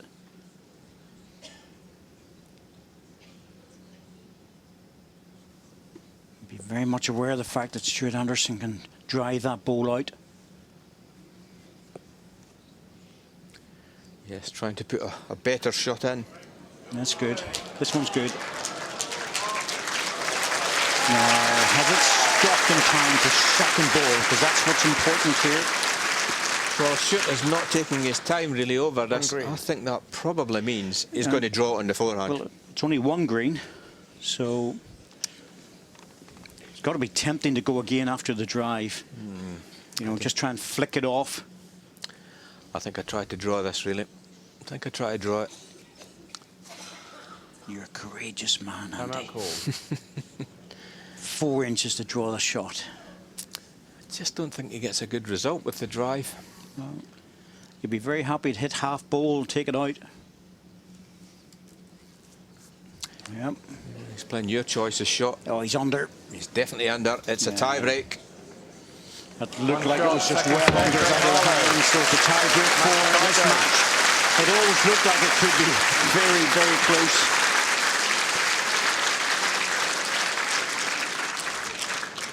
Stuart has 3 timeouts remaining. Well, that ball sat there the whole time, Andy. Yes, Greg's opening ball was the winner. 2 runners from Stuart, both underneath. It's a Langham Glass trophy. On the first egg, then Greg won the toss. He's given the jack to Stuart. Well, Greg's won the toss, and that's crucial. Yes. I think what's also going to be interesting is where Stuart puts this jack. I don't think the length of the jack has had such an effect in the second set as it did in the first, but the last ball, well, that's one thing that you don't want Greg Harlow to have. No, has been proven in 1 or 2 of the rounds Jack length, before. 29 metres. That last ball has been crucial. Last 2 rounds, he's won the match with the last ball.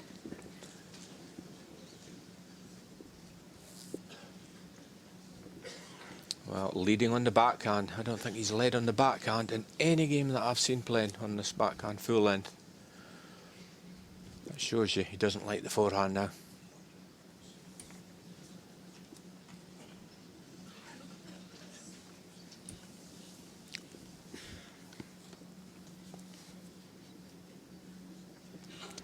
Three-end tiebreak. The rules change yet again. It's accumulated shot goes out the window. Just win the end. One is enough.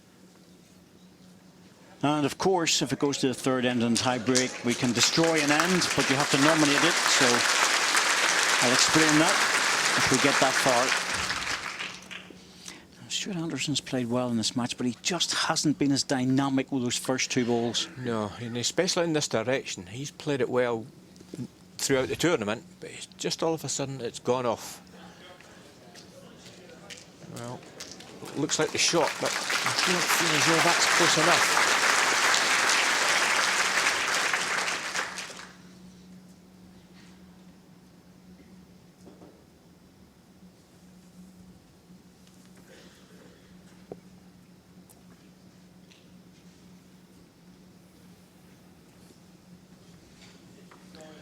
Are you running, Greg? Don't think you are. One red. Stuart's got no choice. He has to go again, but he won't want to leave a shoulder on the backhand. That's the danger. If he plays it, the forehand's wide open if he wants to play that. But either way, I have a feeling Greg will attack it with the next one.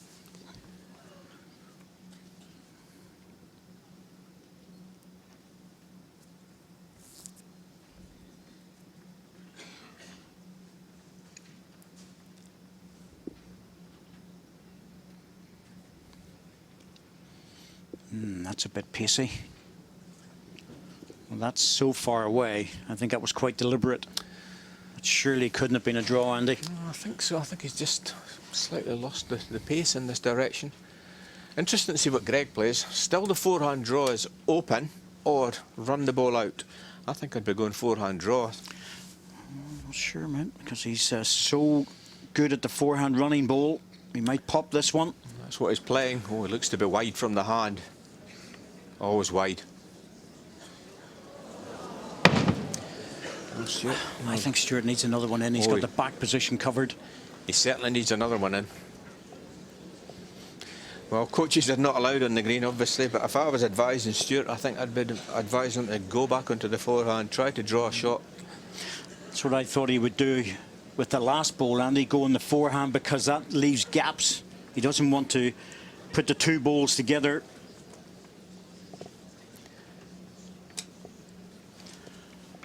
If you're really looking at putting a ball in a perfect position for Stuart Anderson, it has to be around about there, Andy, because anything in that area gets a second shot and it's sufficiently far enough away, unless, of course, it's a front toucher. Well, that's just so rare in a tie-break now. But I think that's what he's looking for. On the forehand as well, he doesn't want to do anything, but on the forehand, stay away from the backhand into that position. Unless he's feeling awfully brave. Yeah. He's a clever player. Yes, I think so. I think it was a forehand draw. It's a hand that he favours, a hand that he probably will get closer.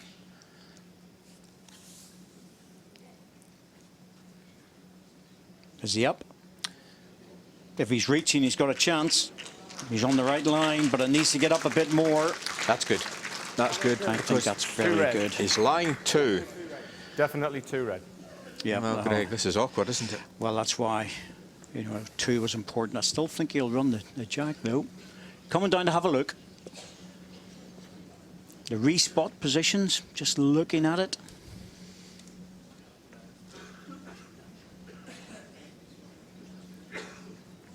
Time out.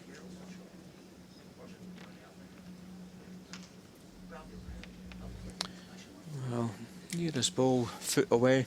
Second ball, 15 inches. Has 3 timeouts remaining. Greg has 2. Looking at the respot there, and the respot over there. It's which ball lies if the jack goes off the rink. Back position, there's a red ball. So he might just try and draw this. Yes, I can't see how he's going to get a good result. The only result by driving is the jack. Yeah. And it has to stay in the ditch, and he has to follow it. Yeah, so I can't see how you got a great result with the drive. I think this is just a backhand draw. Yeah. There's enough room to draw it. I think he's on the backhand, but is it a draw or is it a running ball? Yeah, it's the draw. I think this is the right shot. I think it's definitely the right shot. He's pushed it out in a decent line. So definitely not narrow with this one. He's very close. This is very close. I think he's under. I think that was the right line to have, Andy, because he didn't want to be too wide. He just wasn't Stuart reaching. Anderson. Yes, that was the problem. Picked the line, played the right shot, just drop shot. Advantage Anderson, gives the jack away. He's got the last ball this time.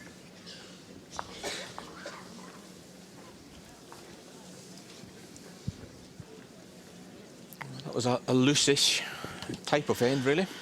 Well, it was a bit of a nervy one, wasn't it? Yes. You can't blame them for that. Oh, no, you would expect that. This is big to get to the World Final, so we might have another loose end, but Greg determined here to get a good opening ball and try to take control of the end.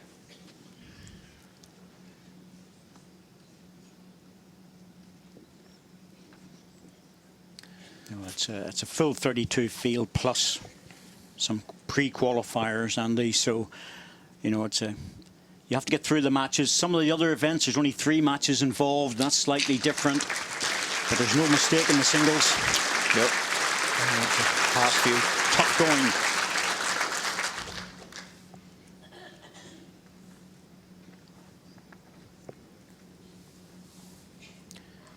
Well, Greg a lot happier on this backhand side. Happier to put every ball within 6 inches, but Stuart Anderson. Oh, he's under for weight. Yeah, that needed to be through, Andy, so he could at least drive it. That's a problem. Well, it's only a problem if Greg puts a good ball in here.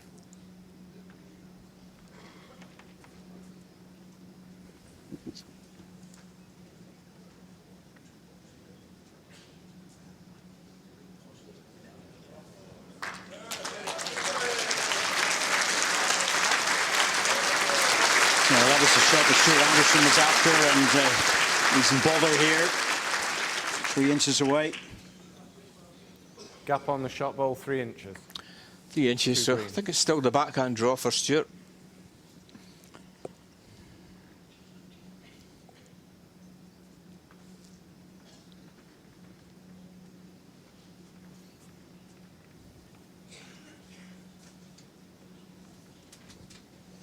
Something not right about it, Andy. Reaching through. Yeah, can't blame him reaching through, but the first ball's created the problem. You know, I know they're always looking for that really good first ball, Andy, but you just cannot afford to be short. Yes, as you say, that short ball has given himself problems, and Greg in a good position here. This may be trying to block out Stuart's path. He's going to be close again, and if he comes off the red one, that'll finish off the backhand. I think he's going to have to draw this in the forehand. I really do. You know, it's either that or push right into it and try and squeeze it out, but 3 inches to draw the shot? Oh, that's hard. Well, I think the backhand is the hand that he's favouring, so you would think it's still that the backhand draw is still on. Yeah, still there. Green ball fell down, so it's not blocking it.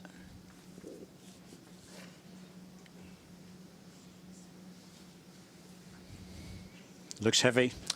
Yes, making sure that he's not short. So that's a long way heavy from what he's looking for, because that didn't even offer a shoulder or anything to come off. If I was Greg here, I think I'd be inclined to drop one short on the backhand. The runner's not on, certainly not on the backhand side.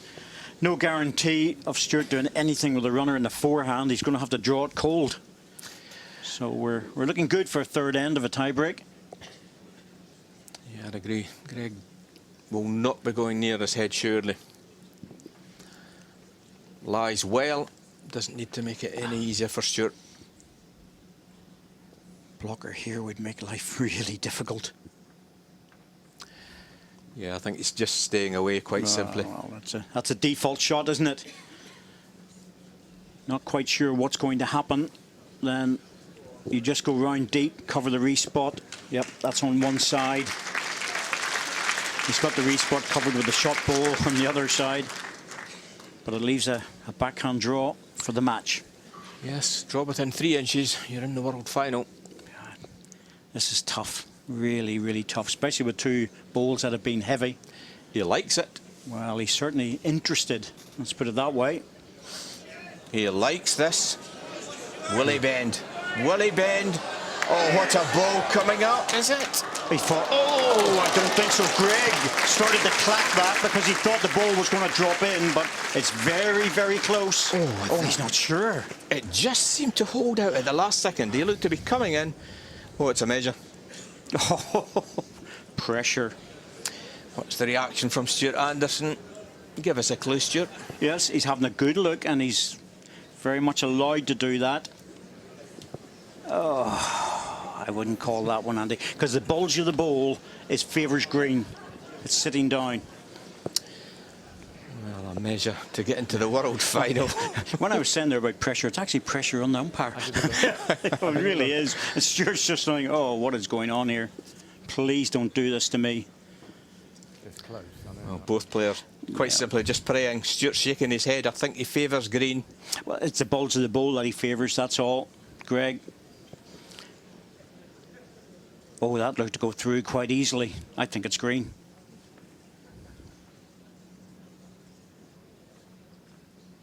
Oh, dear. Wow. Once again, Greg Harlow survives. What did I say at the start, Andy? You did. Good call. Good call. Is he destined to win? Well, it's a final end shootout. Fantastic. Is he destined to win? And he's got the last ball in this end. Yes. So it's advantage Harlow in every possible way. That ball from Stuart Anderson really should have been the shot. He looked good. From our angle, he looked perfect. He just held on at the last second. And the ball didn't drop either. No. Because Greg had already clapped it. Yep, that's what I was watching, Greg, actually. Check length 28 metres. You know, he clapped the ball. He thought it was all over. But now the pressure's back on.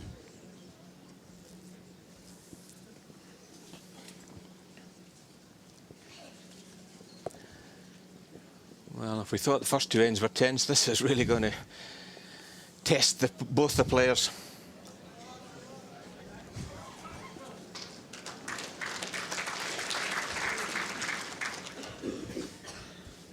Once again, he's dropped short, Andy. Yes, just giving himself problems, this Stuart. Looking for the perfect draw, and I can understand why it happens, because he's looking for the perfect draw just right up to the jack, but you drop short with your first one. It's a big problem.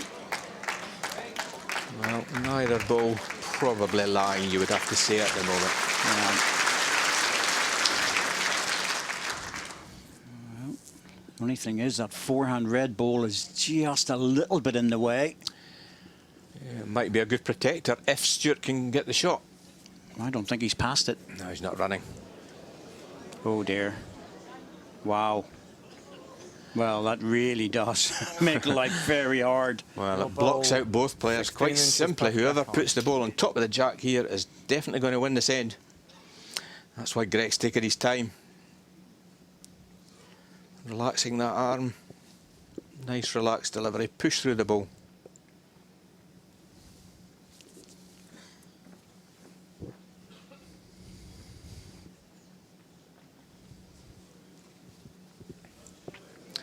How close can you get, Greg? No, still a nervy one, wasn't it? Yes, still not close enough. And he took a lot of time over that. Stuart has got another chance, but again, those short balls just, you know, they're not really in the way, Andy, but you have to have a lot of faith to push the ball out wide. Yes, they're not in the way. He's definitely using a flatter ball. No, has he got enough this time? Certainly wider, but will it get back? That's the question. Will it get back with enough? Needs to have the weight to carry it. I think he has. I think that's the shot. Oh, that's the shot, but it's very beatable. It isn't hidden. That's the thing. He needed that ball to be hidden in front of the other red balls. Not close enough. Not close enough, but Greg's looking at this. See, this is awkward. These two opening balls from Stuart have given everybody a problem. Draw on the backhand. Greg has I don't one think he timeout likes the remaining. backhand. Well, may not like it, Andy, but I would draw it in the backhand. It's open, and if he's a bit heavy, he can catch the ball or catch the jack. Just on the bend in.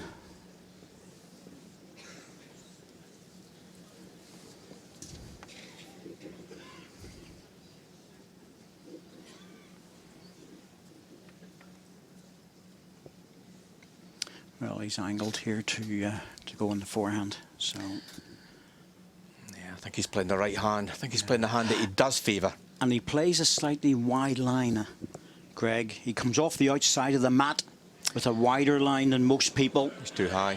He won't get back. And we won't get back. Stuart Anderson is going to lie the shot, but I think he needs a closer one. Oh, I tell you what, that wasn't far away as he rolled round behind it. Definitely one red. One red. Yeah, Yes. Confident call from Francis Fletcher. Yeah, circles also indicate it's red, and oh, this is a problem for Stuart. Where do you go?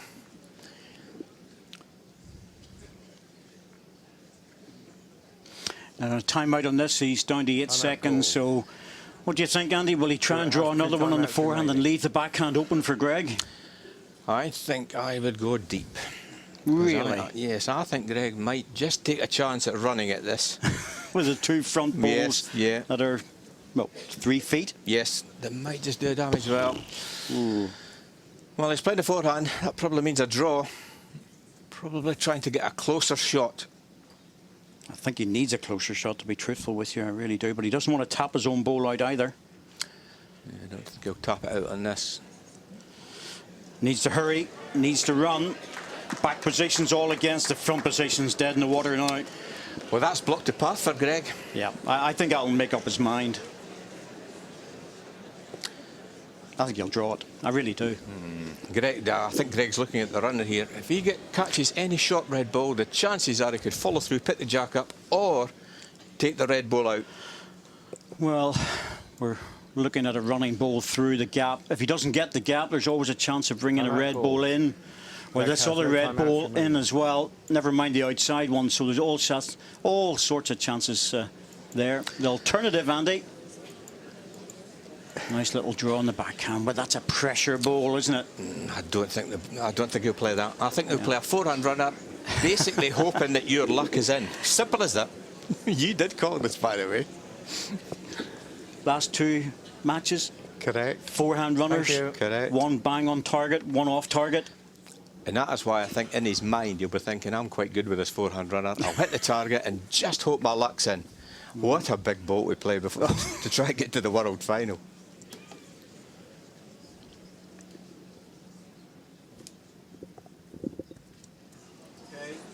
Balls away. He's in the area. He's definitely into the red balls. How's your luck? He's got it! He's got it! What can you say? It was a good ball to get into the target, but to run through and get the jack. Come on, Andy. Oh, wow. Well, he got the target, and once again, he just gets a perfect follow-through. Well played, Greg Harlow. Unlucky Stuart Anderson. Well, it's just been so often with Greg Harlow, where he plays the forehand runner and he gets the perfect result. Call it a good ball, call it a bit of fortune. He was in the area, but it's Greg Harlow who's through to the final. What a match we've seen. Tomorrow's final between Paul Foster and Greg Harlow is on BBC Two at 2:30. Final score coming up next here on BBC One. But that's all we have time for at Potters. One more match to go. Join us tomorrow for the Open Singles Final. Bye-bye.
Aberdeenshire, who has many national titles to his credit, including a Nationals under-16 and under-18s champion.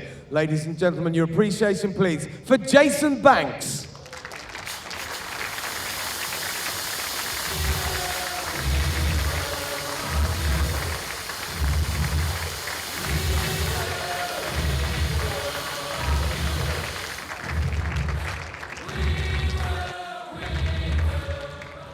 And next to a young lady who's travelled all the way over from Australia to be with us today. Ladies and gentlemen, the 2015 Commonwealth Youth Games gold medalist and the reigning World Under-25s outdoor singles champion is Ellen Flash Ryan.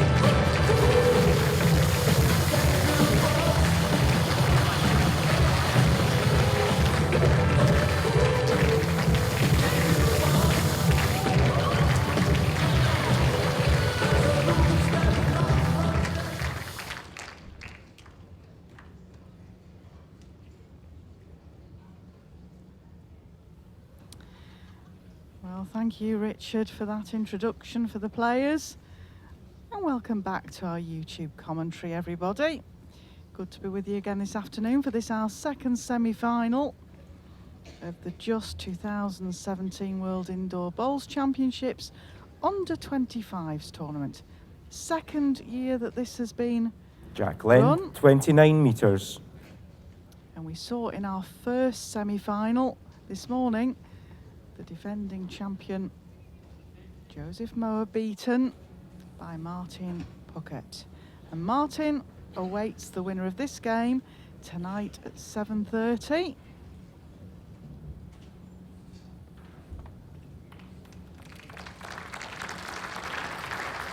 Great opening bowl by Jason there.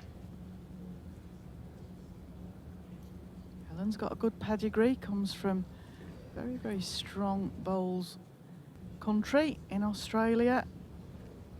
She's travelled over here with our own Karen Murphy, of course, one of the very popular Australian players over here. And Ellen is the current World Outdoor Under-25 singles champion.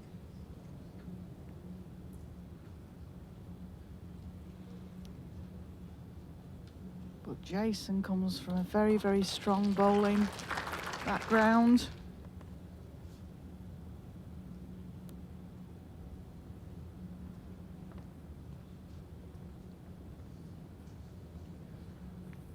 He actually won the Scottish Young Indoor Bowls Association Young Masters on the portable rink in Perth back in 2013. So he has had a bit of experience of playing in front of crowds and on the portable rink. It'll be interesting to see how this game pans out.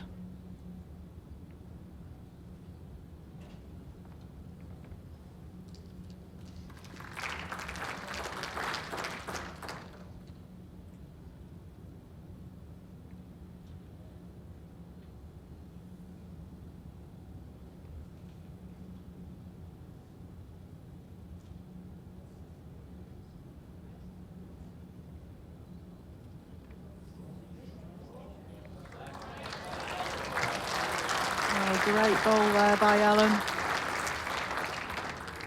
One red. Under a lot of pressure because she was 3 against.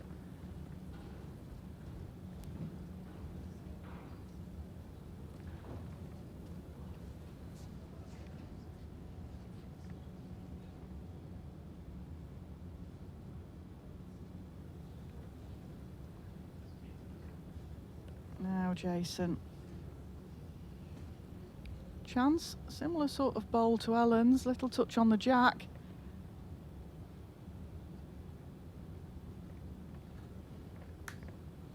Just overplayed it. It just, if you play over the weight down that forehand, it does just hold off for you.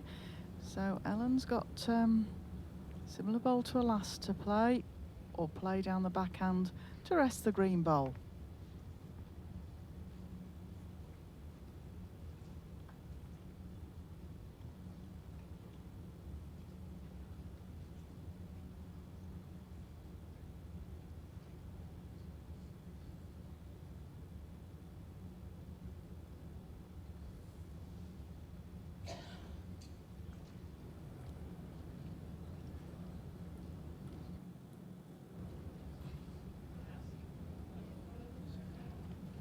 It's close here, needs to bend. One shot, Ellen Ryan.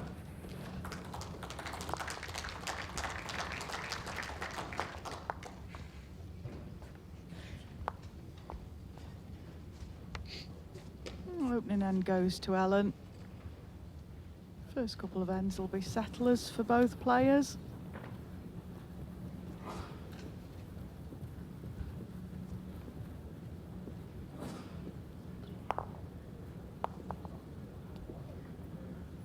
Jack length 26 meters, 26.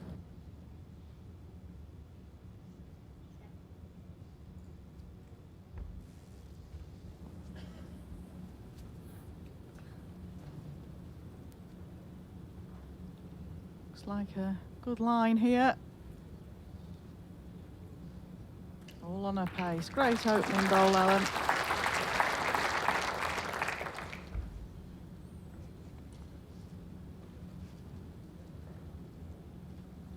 Both players playing with Henselite Tiger bowls.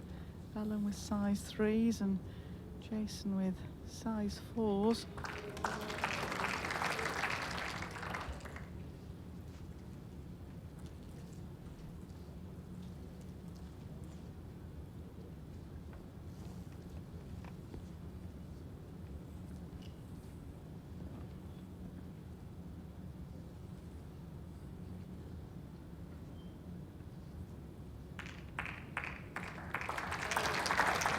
Again.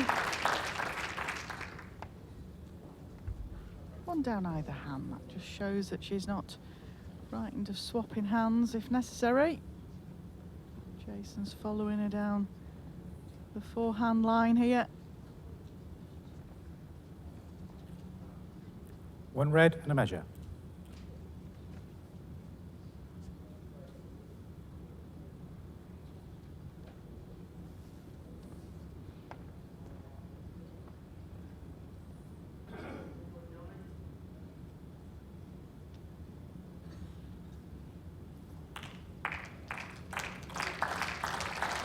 Ellen arrived with Karen Murphy Two red. 2 weeks back, so she's had plenty of time on the rink. But as we've said many times in commentary, it does change. It changes throughout the day. It changes whether we've got a large crowd in or whether people have gone off for a comfort break.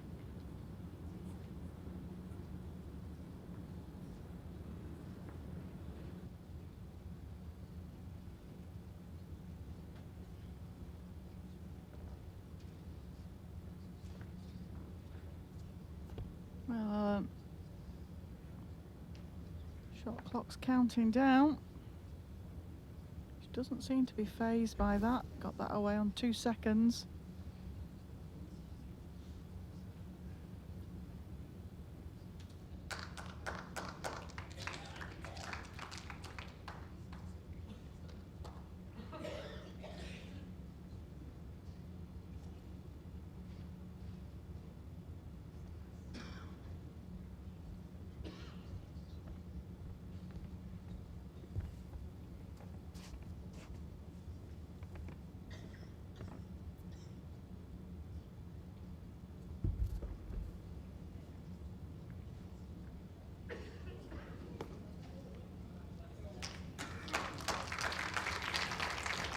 Well, 3 shots to Ellen, I think, there.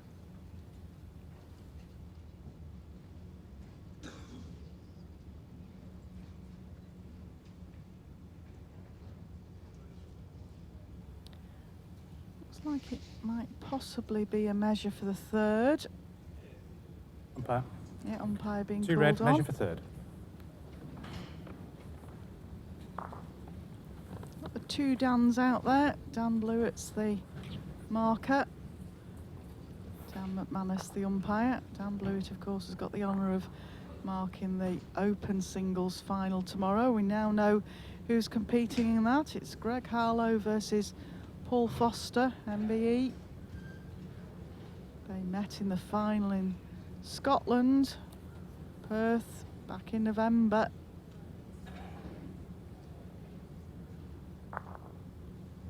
So we should be in for a cracking open singles final. And of course the final of this under 25s will be at 7:30 this evening. Hope you can stay with us. The BBC will be covering that for you. But you'll get it on our YouTube stream as well. 3 shots, Ellen Ryan.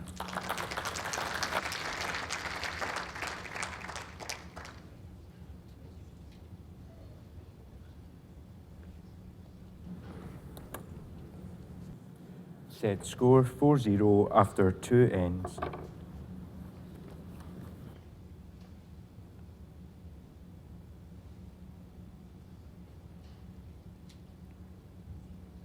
Jack length 25 meters, 25.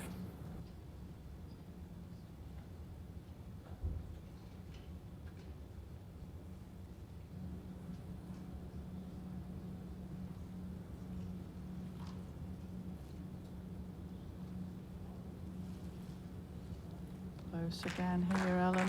Great opening bowl.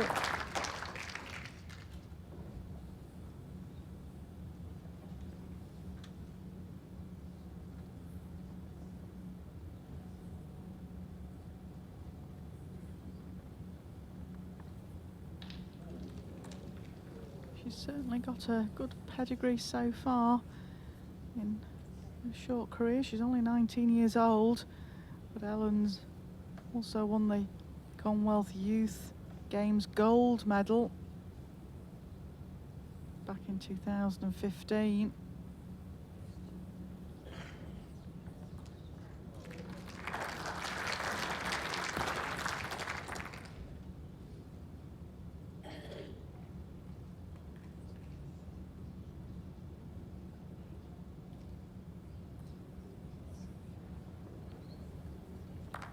Close here from Jason.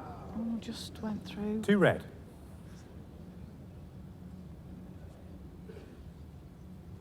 Ellen certainly looks very calm and collected out there. Australia have a very good coaching system for bowlers. It's considered one of the sports that they excel in. So they put the facility in place to make sure that players have all the support they need, including helping Ellen to come over and compete at this event.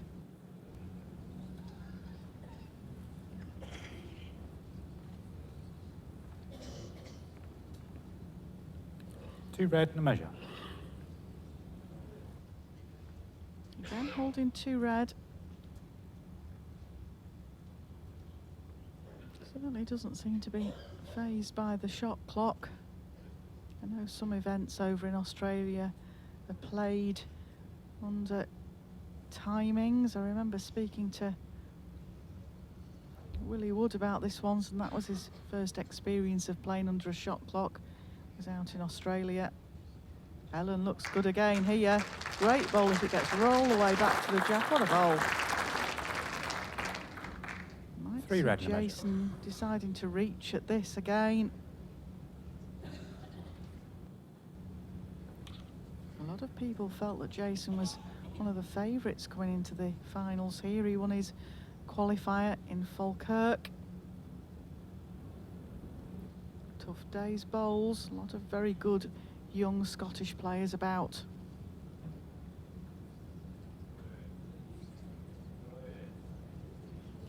Went for the draw and just overplayed it. Another 3 to Ellen.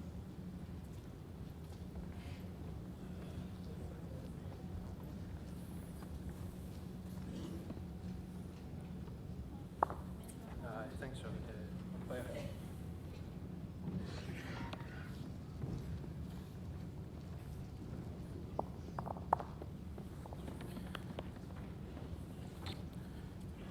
Three red, measure for 4th.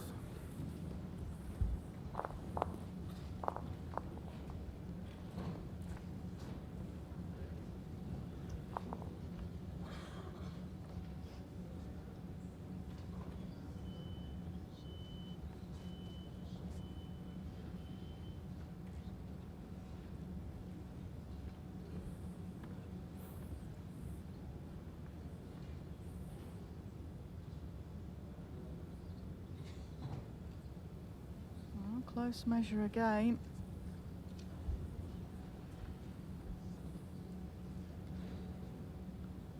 Get an indication here. Looks like it's Three green. shots, Yeah. Ellen Ryan. Another 3 to Ellen. 7-0. Not the start that Jason wanted. Set score 7-0 after 3 ends.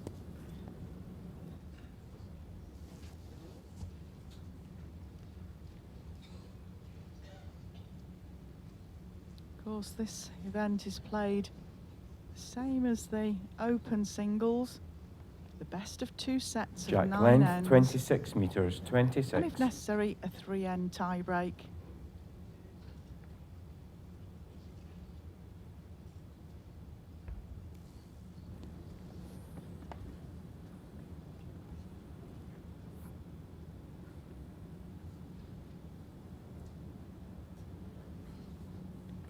Close again. Good opener from Ellen.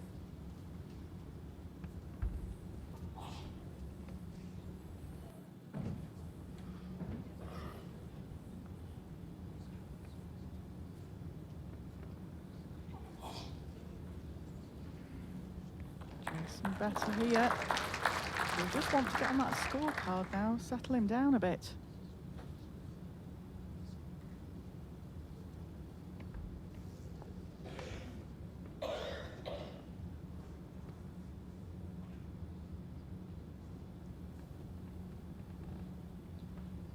Well, Ellen sticking with the backhand, slip past. Oh, One Jason's red. in all sorts of problems here. We 4 knew inches this past young Jack lady Knight. from Australia was class, and she's certainly showing it out there.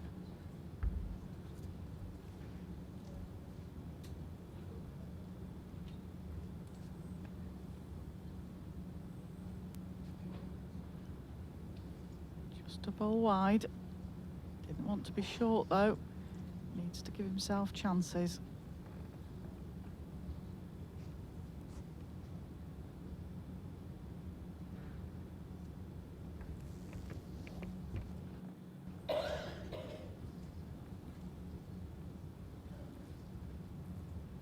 Well, Ellen not wanting to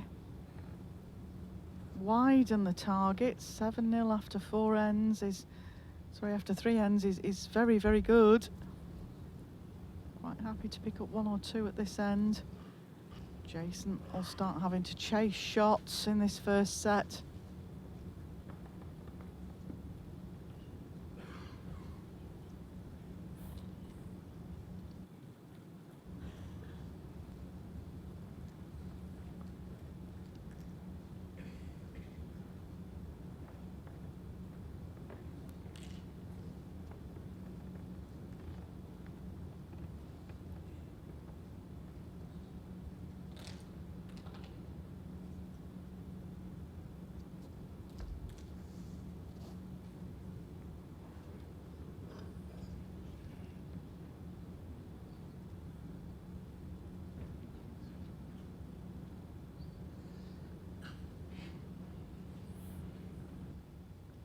Just short with that delivery.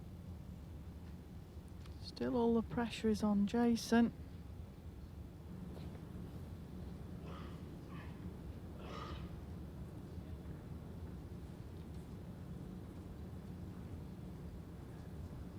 Timeout called.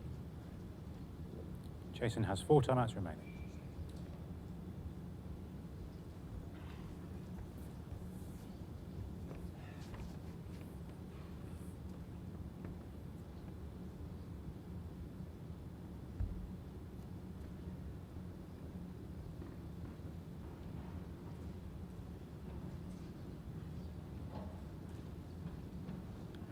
Well, needs a bit of luck here. Just went right through the gap.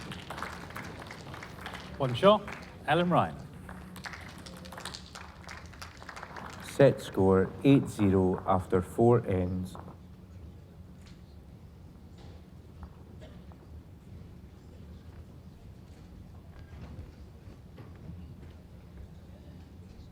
Well, we've certainly had some good women bowlers over the last couple of weeks here, and the way that Ellen's set off in this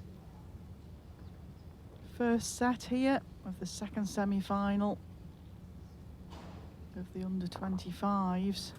Jack length, 24.5 goals meters. again. 24.5.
Well, Jason got a chance here.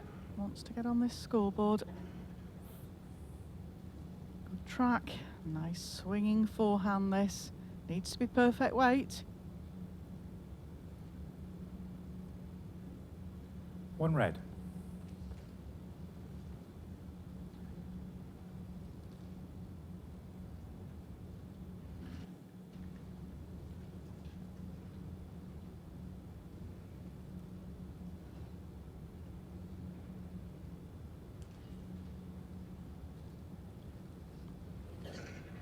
Couple of loose bowls at this end from Ellen. Not easy to keep the momentum up when you've got such a good lead.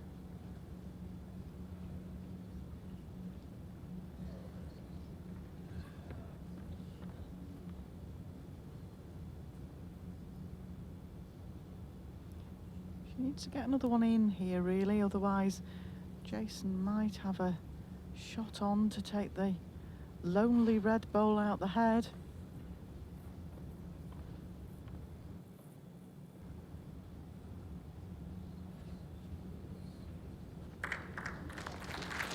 That's good, it's still one shot, but it's changed the head. 1 red.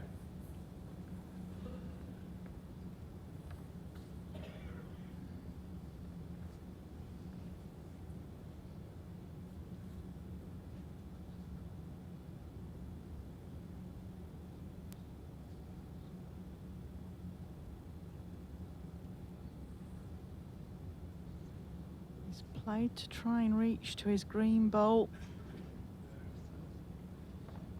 Little touch on the jack on its way through. Just pulling up short.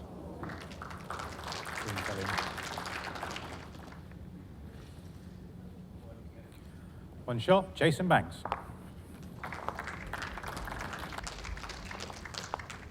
Well, Set that's a score settler for 8-1 Jason. after He's on 5 the, he's on the ends. board now. 4 ends left to play.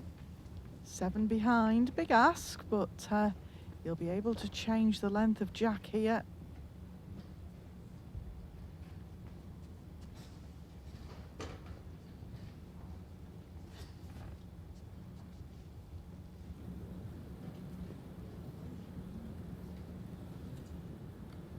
Jack length, 28 meters. 28. Gone for a lot longer length of jack. All to do with his first bowl now. If he can nail his first bowl. Not wide enough. He knew himself.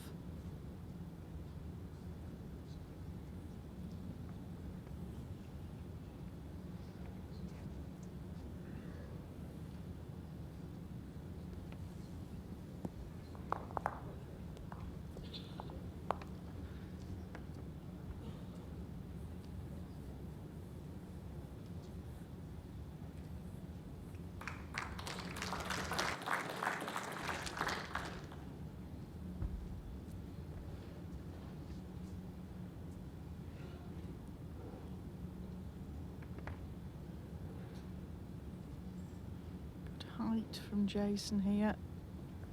Just overplayed it.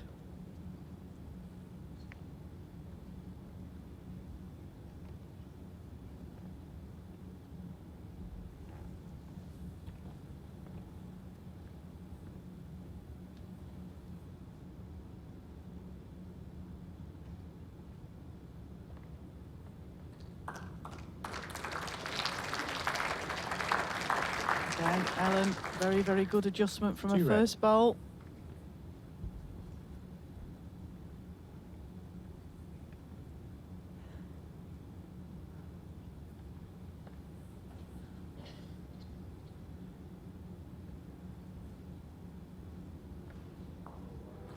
One red.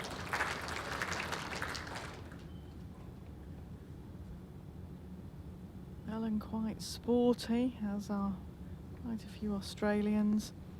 She likes playing touch football and soccer, and also does a bit of horse riding as well. Just looking to cover the green back bowl, I think, there.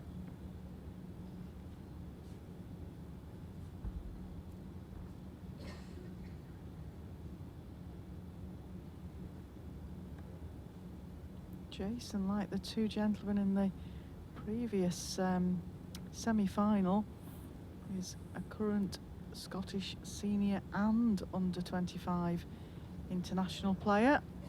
Like I say, really hotbed of bowls at the moment, Scotland. Got a lot of good youngsters about, but as has Australia.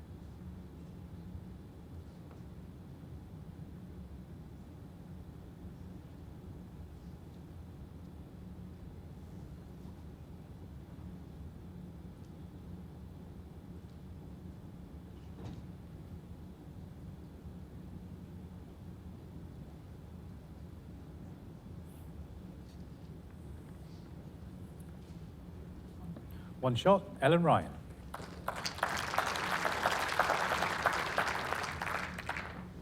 Set score 9-1 after 6 ends.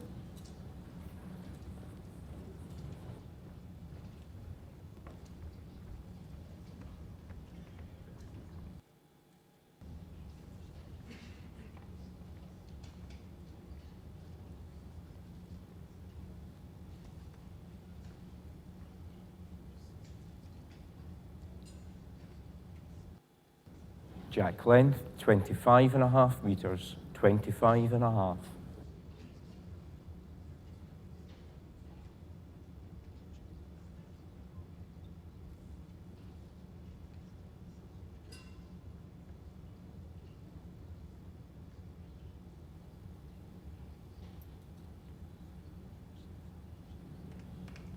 What a good opener from Ellen.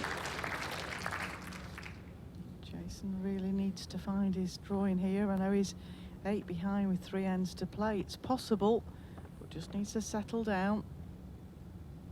Give himself a chance in the second set.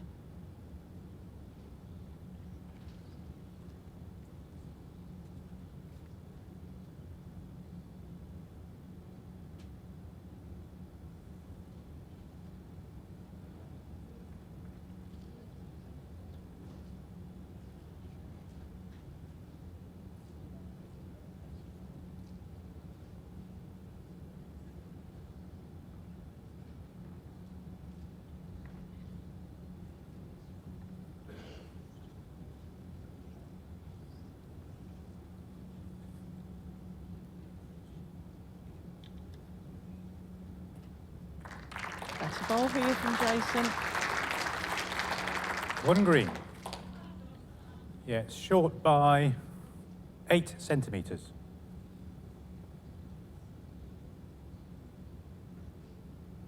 Short by 8 centimetres. We must have gone metric somewhere down the way. I've had to just do that calculation in my head. I must pick on Dan Blewett for that later. The seniors, he definitely used inches as measurements. Now we've gone into centimetres. One green.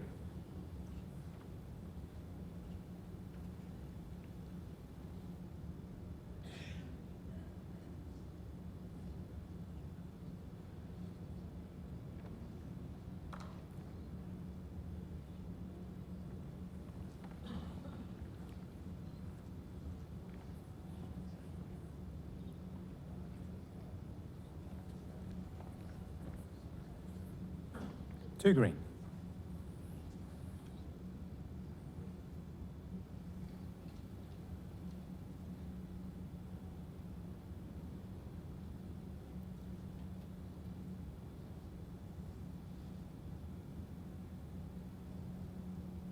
No. Ellen just needs an adjustment on weight here.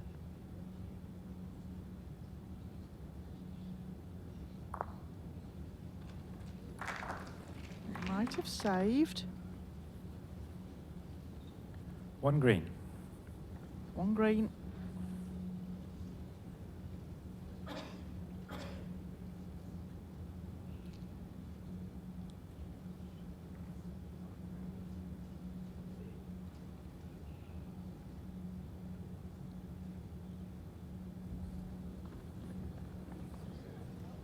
Jason going to try and take those 3 red balls away.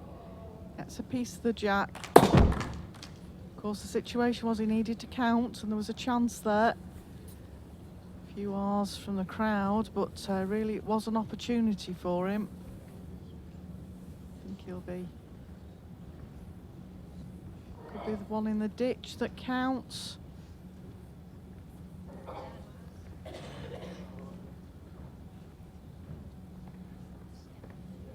Umpire. Umpire called again. Dan McManus done quite a bit of work in this game so far.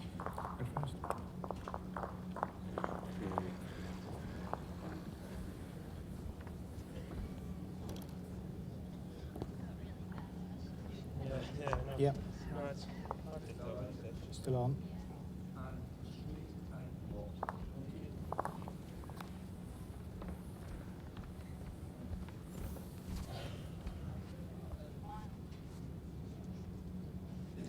Touching.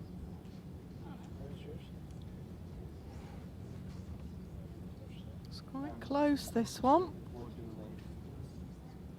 Use the strings to get over the lip of the ditch. Go back to check the red bowl.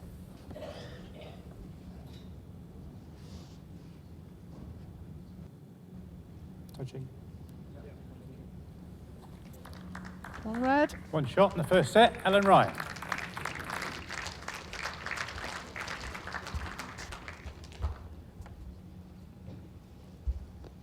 Well, that's the joy of these sets games. Ellen's won the first set with 2 ends to spare, 10-1. But it means that we start again. Jason can come out on top on the next 9 ends. We're going to a tie break. Jack length 27 meters 27.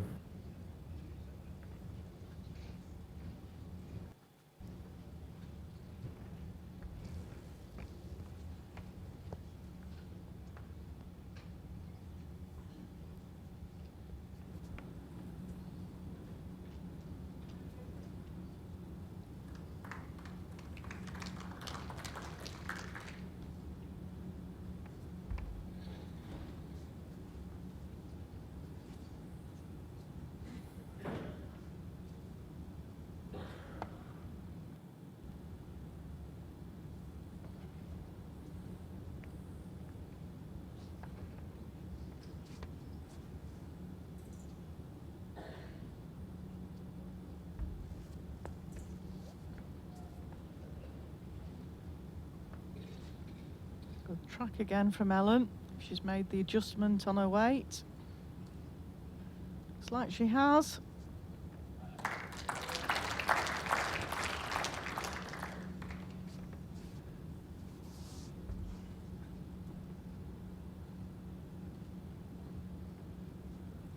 Just notice that Ellen's compatriot, Karen Murphy, is sat in the audience, giving her Your last bowl. some support. 30 centimetres. As is the ladies' match play runner-up, Ellen Faulkner. It's good to see them in the crowd.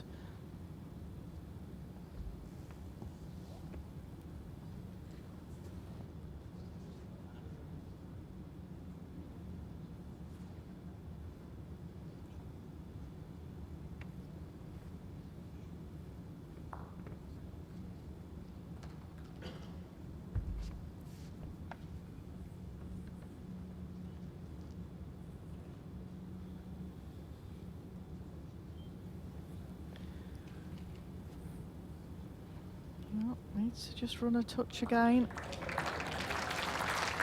Yeah, got One shot. green. Yes.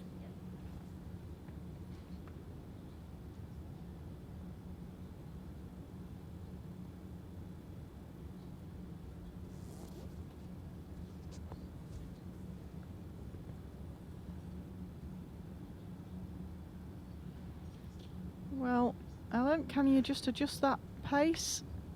Just overplayed it. Just lost the pace a little bit over the last few ends. Might have changed out there.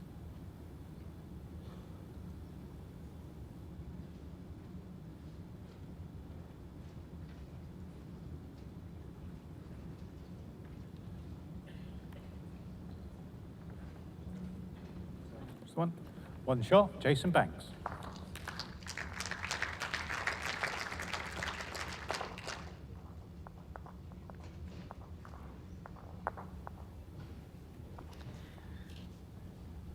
Jason on the board then at the first end of the second set.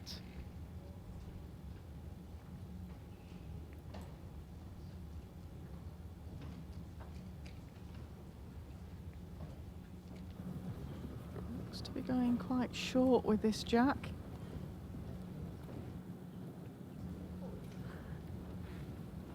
Jack length 26.5 meters, 26.5.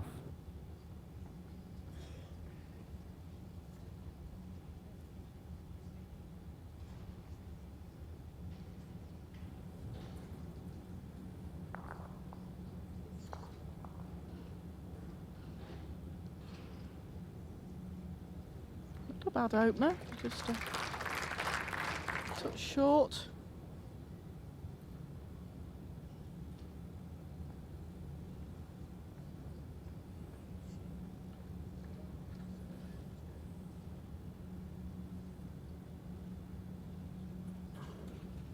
Better here if it's a good length. Swings all the way back to centre. Good pace. Last bowl is 4 inches past jack high.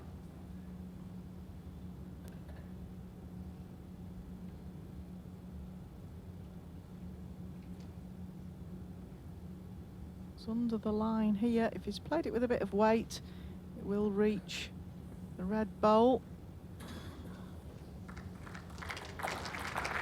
Not bad. Your bowl, 10 centimetres past jack high.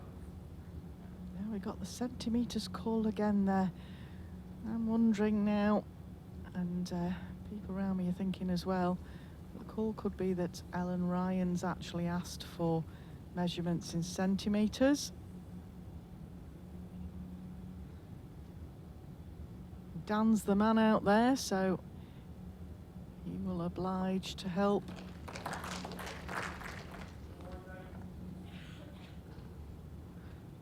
It's very close.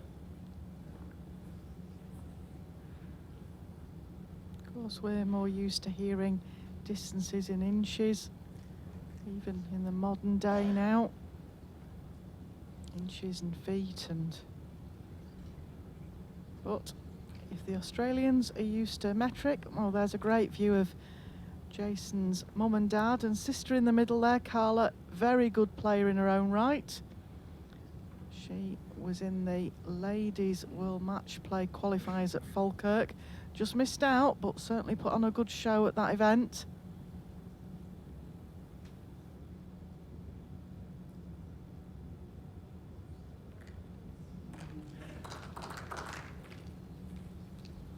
Well, Jason's got a chance here. Reach the 2 red bowls to the left of your screen.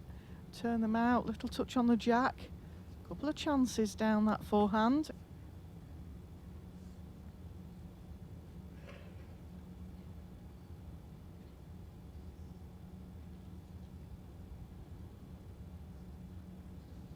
Can certainly afford to reach. Down a good line. What's your pace like?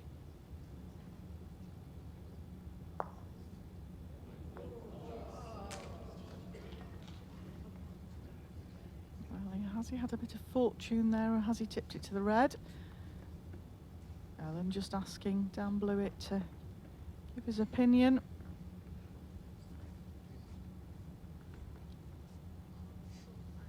She needs Timeout to called. watch her time, yeah, called a timeout. Ellen has 4 timeouts remaining.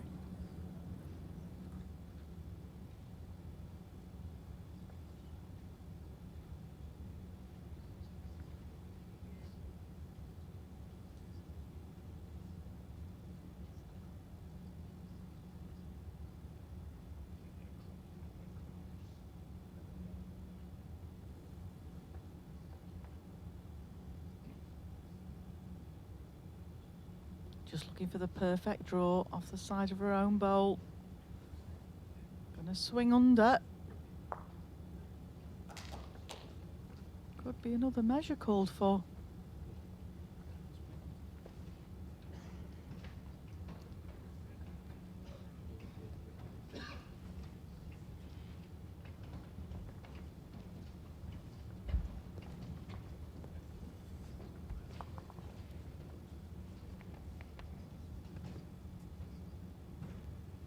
Measure for shot.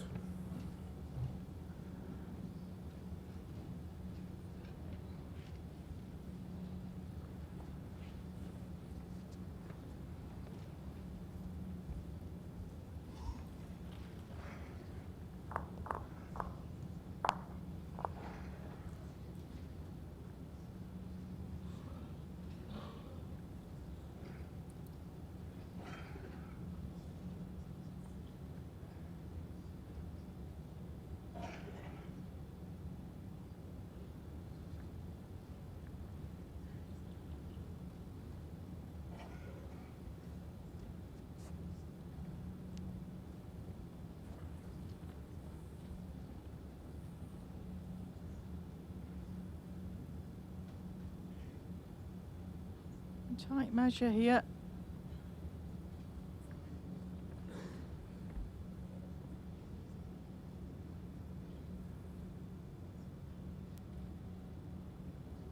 One shot, Ellen Ryan. Set score 1-1 after 2 in.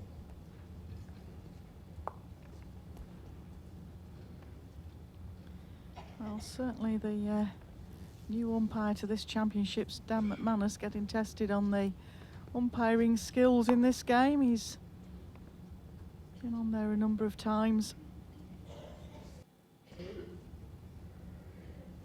Jack length 26 meters 26.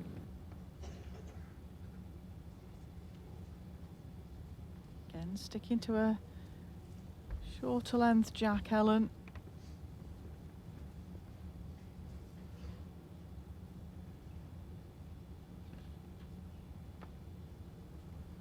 It's good again here.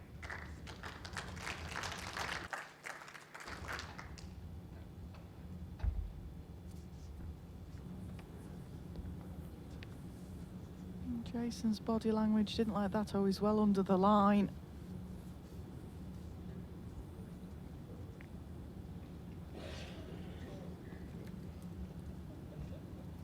Needs to really start making a mark on this game as Ellen looks completely in control out there.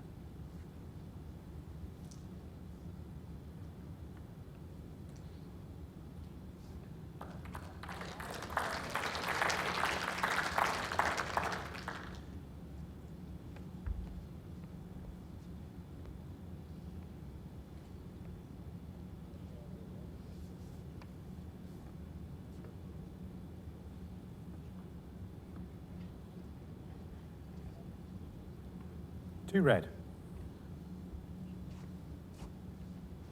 Two short bowls from Jason. Ellen will want to not make a target, but she'll be quite happy to slot another shot in here. In the first set, she scored 2 threes, which gave her the run away in the early part of the set. She's here again. 3 red. 3 great bowls there. The 19-year-old from Australia. Jason's close. On target. He's opened it up. He might still be down here, but he's opened it up. Gives himself a chance with his last bowl.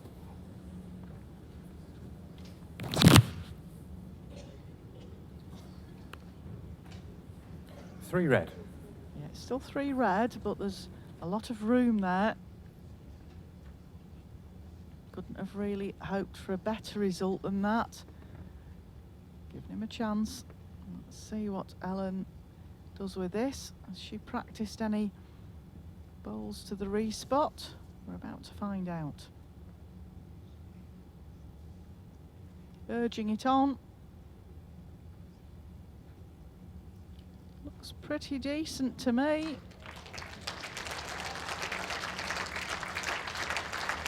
Great bowl. 4 red. Well, it's 4 to red at the moment. Jason's got to cut this count down. Can't afford to go for the bowl and jack. Needs to just get a good second in.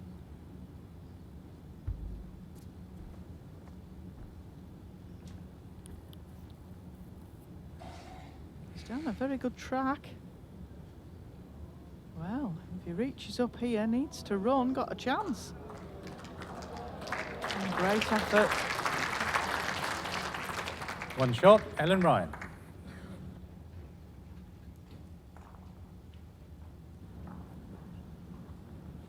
Set score 2-1 after 3 ends.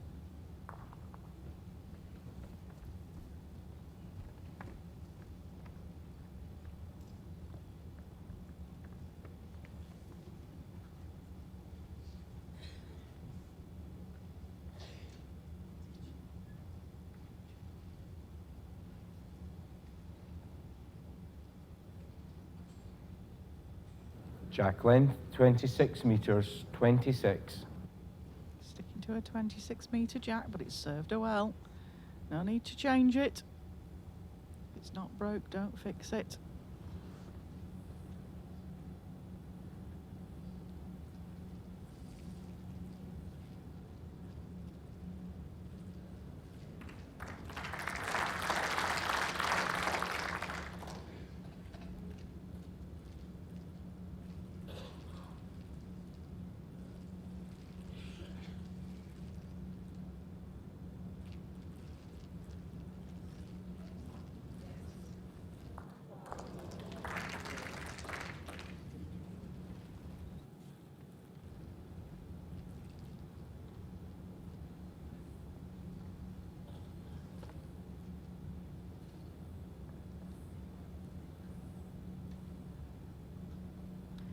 Track again here from Ellen.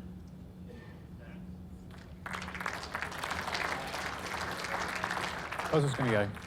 The buzzer's about to go off, folks, so watch your ears. Apparently the shot clock's just had a bit of a moody. It's a technical term for it not being happy.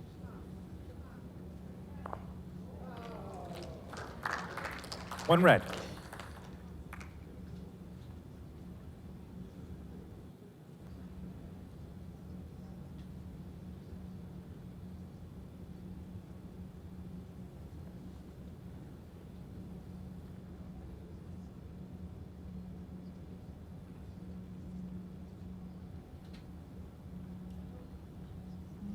Ellen's gone for a tap here.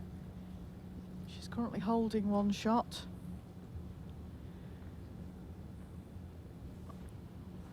Just having a couple of technical issues with the shot clock.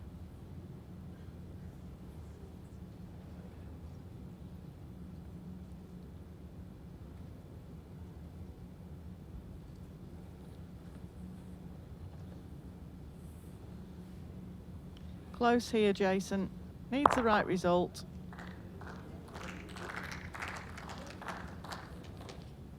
There's a lot of room there, but he has opened it up again.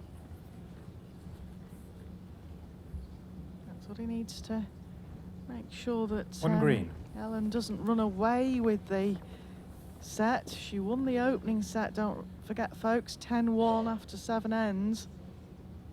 Jason Banks has got to win this set to take us into a tie-break. The winner of this game meets English international Martin Puckett at 7:30 this evening.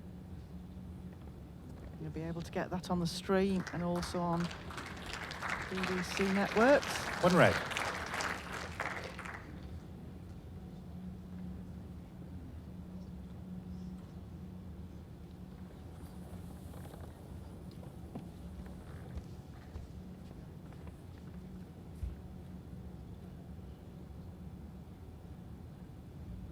Bit of room here for Jason. Not easy when the jack's off centre, especially on the portable rink. He looks a good height for the job, all on his pace.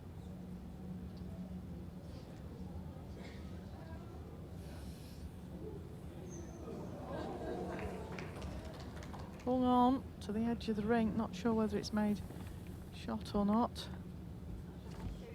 It does, doesn't it? Umpire?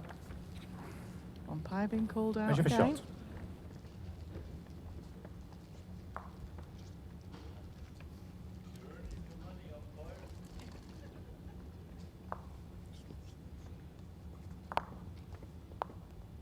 Great shot from our ditch cam there.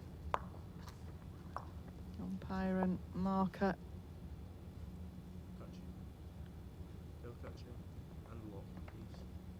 Still hard to tell which ball shot. We'll probably have an indication in a minute.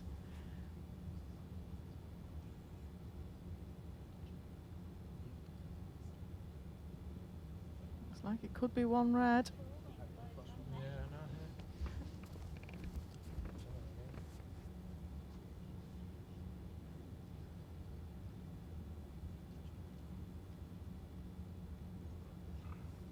Yep, 1 red.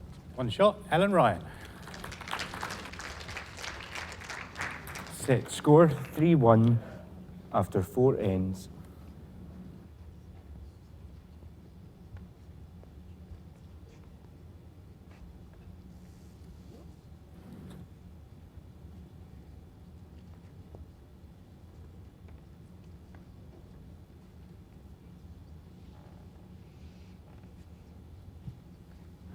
Jack length 26 meters 26. Ken sticking to that 26-metre jack. She's played that very consistently.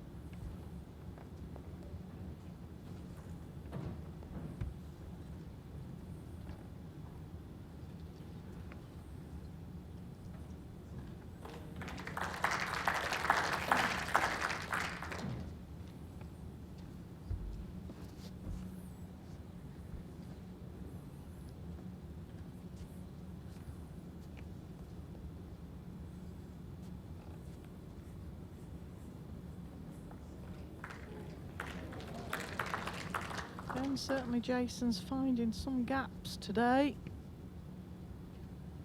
But he's behind the jack, which always gives himself a chance.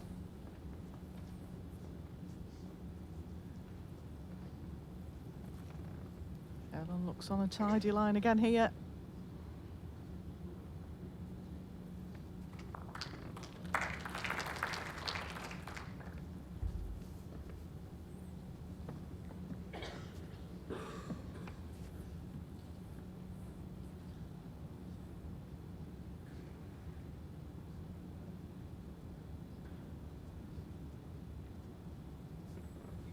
Two red. Your shortest bowl, 40 centimetres. Go the call of 40 centimetres, and we've had it confirmed that Ellen has requested distances to be in metric.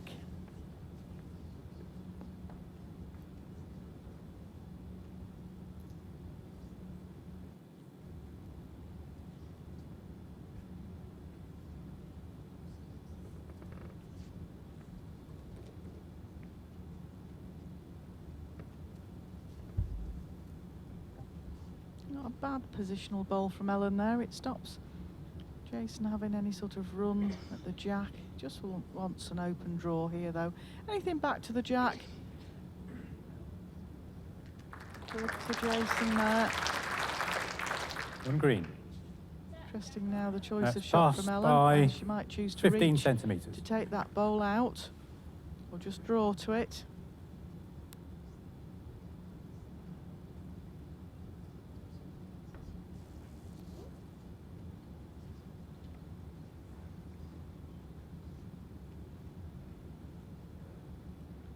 Very close here, all on pace. Oh, managed to find one of On green. Jason's gaps. Only Jason that's gone through those now. Can we make the most of this, Jason? Score 2 out of it. A brace would be very good at this end. Bring him back level.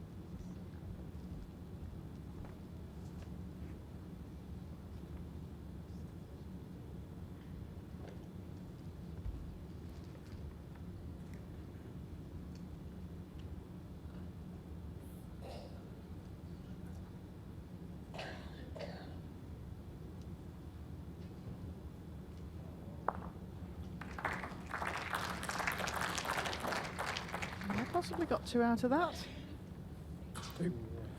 Two shots, Jason Banks. Set score 3-3 after 5 ends.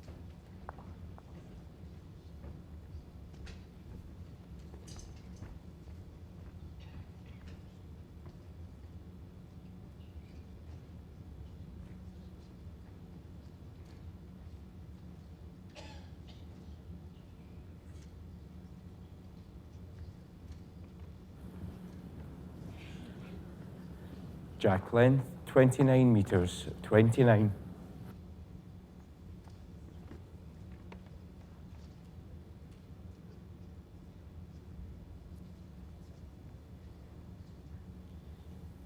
Well, Jason, a nice opening bowl here. Would be good from the Banks supporters. Not bad at all.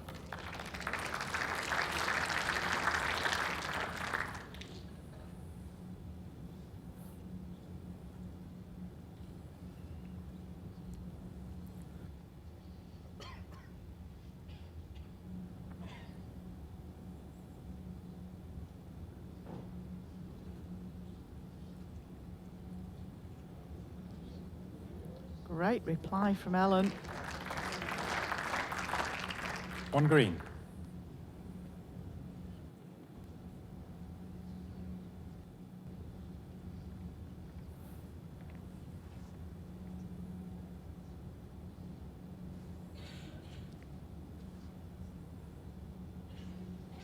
Need to slip past the red bowl. Might have overplayed it, but again, anything behind's in a good place.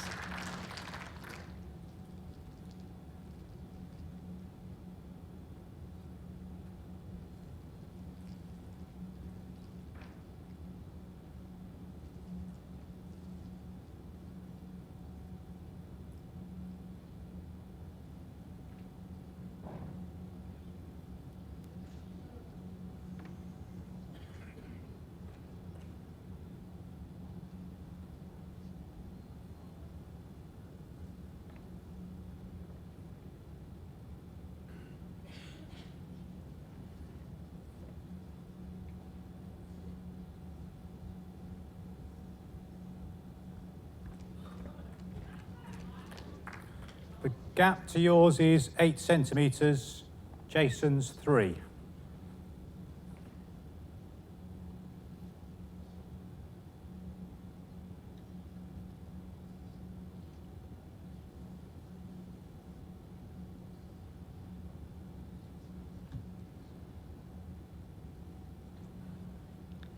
Reaches her own red bowl. It's got a chance of punching the green bowl out. On green.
Again, a similar sort of thing. Gets her own red bowl. It might pop the green bowl out. Just a bit unlucky there, really. I think it could possibly still be one green. It's another one of the measures, isn't it? Umpire? And Blue, it's just Thank saying you, it's Red. another measure. I wonder if Dan Measure for shot. McManus is getting paid by the measure in this game. No wonder he'll have a story to tell us, no doubt, when he comes off.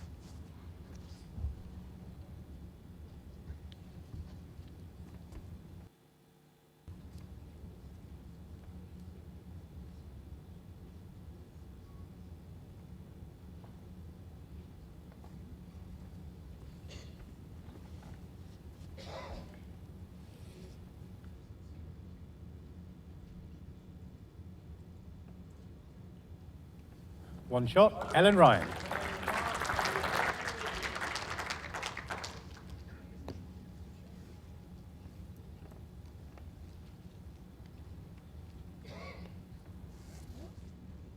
Set score 4-3 after 6 end.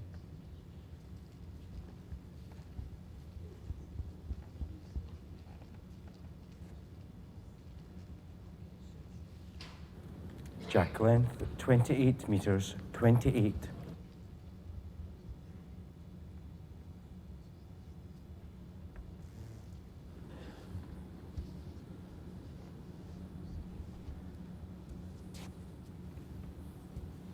Well, the ends are starting to tick away now in this second set.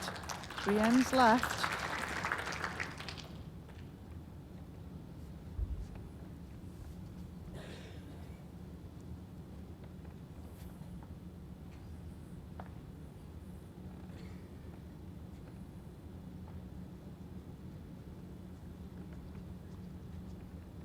Just pulling up short by Jason there. Might have made shot.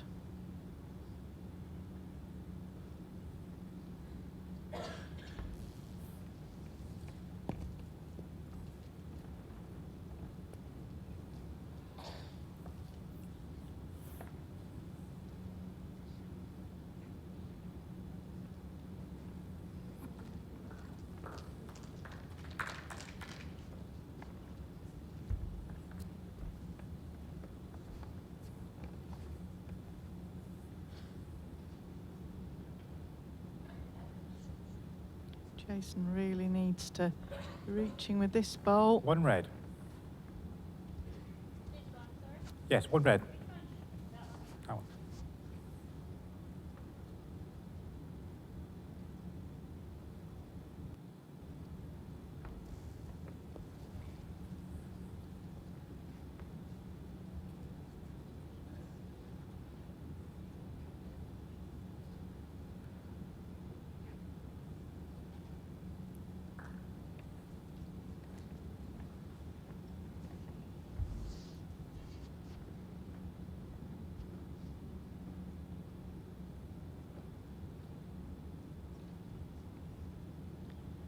Close here.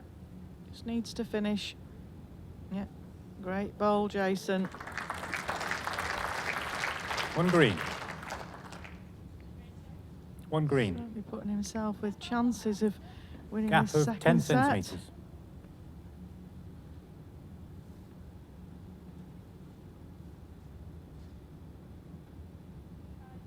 Timeout called. Yeah, she's just calling a timeout. Come to have a look at Ellen has 3 timeouts remaining. this head. She's got a couple of choices. She could choose to draw down the forehand and rest a left-hand red bowl, or play a timer down the backhand. Not easy to play on here. Depends on what she feels confident playing.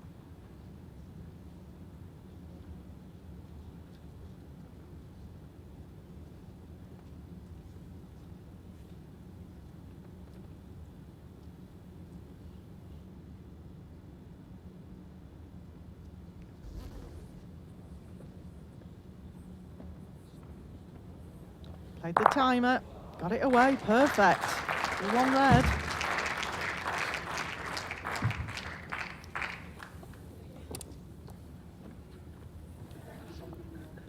You're waving her hands there, Ellen, at Karen Murphy red. in the crowd, saying that she's hoping to take both green. She's in a good position though, 1 red.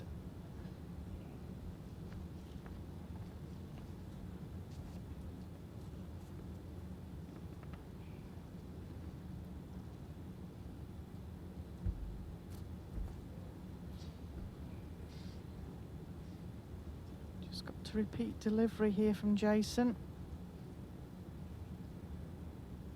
Looks good, all on pace.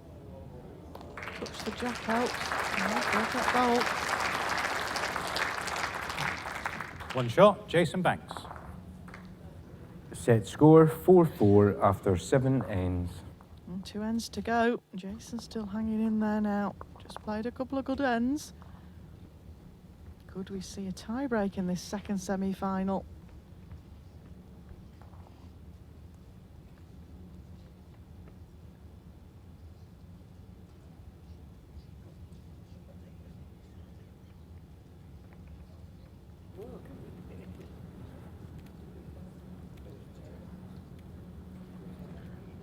Jack length 28 meters, 28.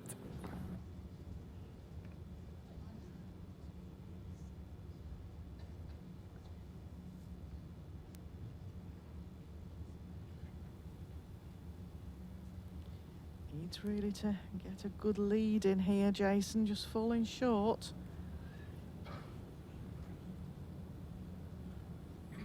Realistically, in his mind, he needs to be thinking about winning both the 8th and 9th end.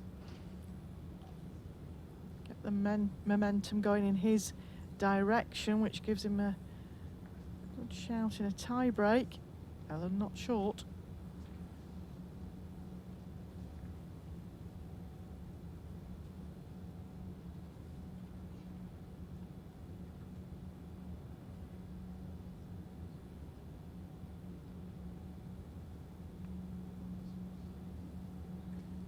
Good again here from Jason. Always nervy times when you go into the last 2 ends of a set.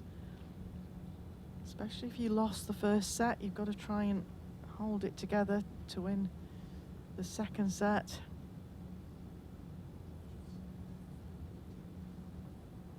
Ellen down a very good track here. Don't think she's quite making it on pace though. 2 green.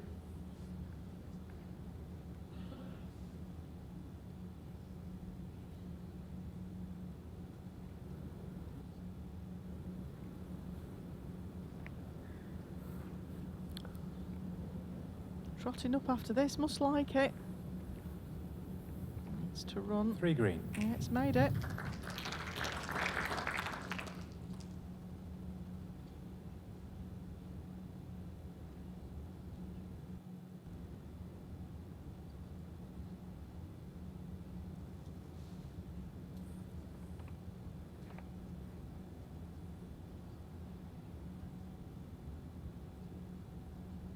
Now, can she make it back?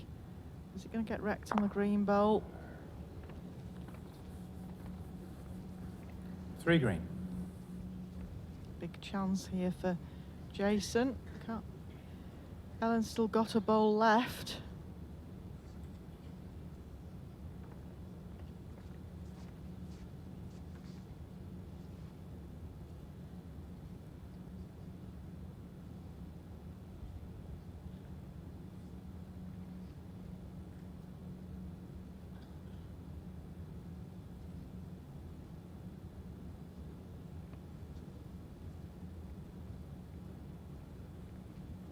Holding thought. 4 green. I don't think Ellen will be short at this. Anything reaching in, she's got best back. Get a couple of bowls away would help. But certainly, she's got a few chances. Reaching down the forehand.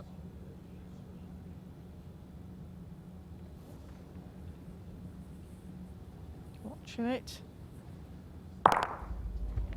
Got 2 away. Could have gone better for her. Gives herself a chance.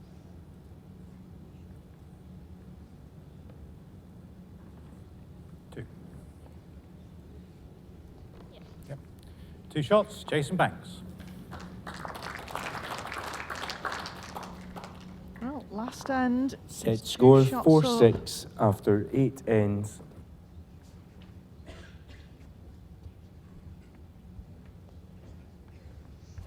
Ellen only needs to score 2 at this end as she won the first set.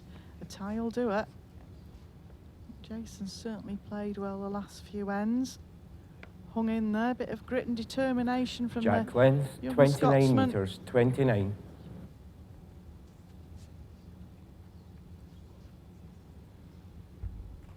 Good opener here as well, would settle the nerves.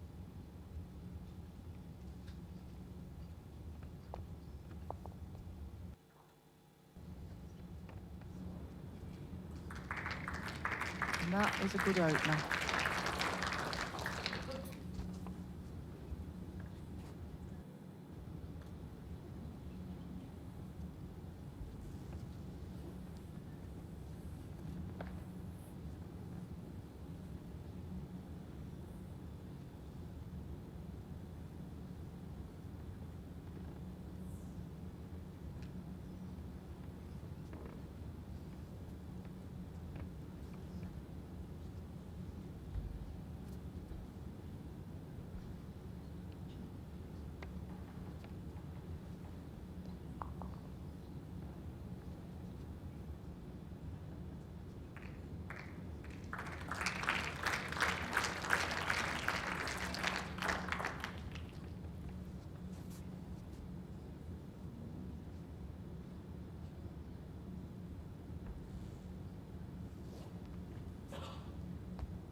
One red.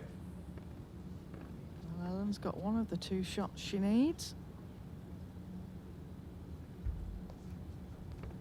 Jason will just be looking to close this down, not give her an opportunity to score 2. He looks on a very wide line here. Looking to cover the split, perhaps, looking for the respot. There's a great view of his family again. I think Mum's a nervous wreck actually out there. She wanted to go out to experience the atmosphere in the international arena.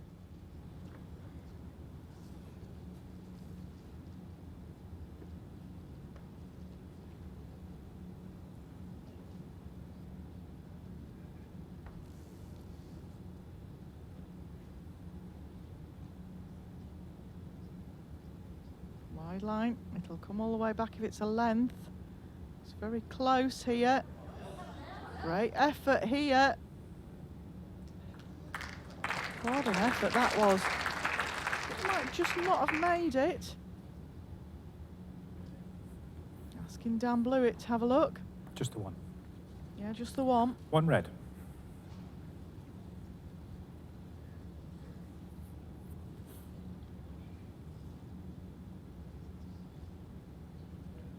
Timeout called. Great judges. Jason has 3 timeouts remaining. Dan, as are all the World Bowls Tour officials. Certainly trust their judgment myself.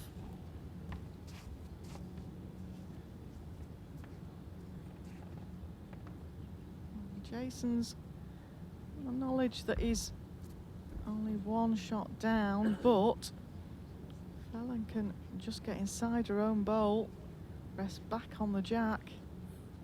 That's what Jason's trying to take away here. Needs to reach though.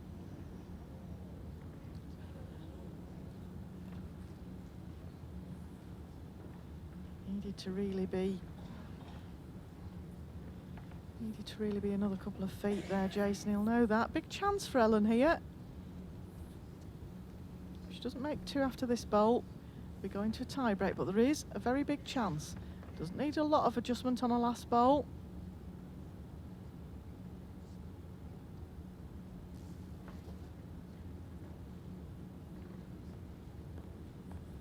Playing a tighter line, but playing a reaching line. In the area.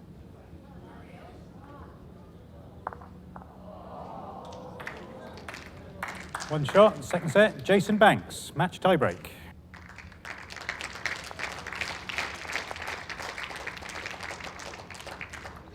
Well, slightly different rules here in the match tiebreak. We play 3 ends.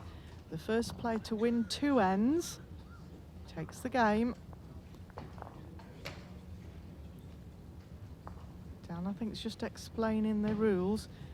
Whoever won the toss gets choice. First match tiebreak end, Jason won the toss and is keeping the jack. So Jason won the toss and is keeping the jack. He gets choice at first and third end. Ellen will get choice at second end. Interesting, he's kept the jack there. A lot of players would give it away if they've got the choice, certainly at the first end. But obviously felt that the length he'd been playing was suiting him. So first to win 2 ends. Jack length 28 metres, 28. Yeah, nail-biting stuff in this second under 25s semi-final.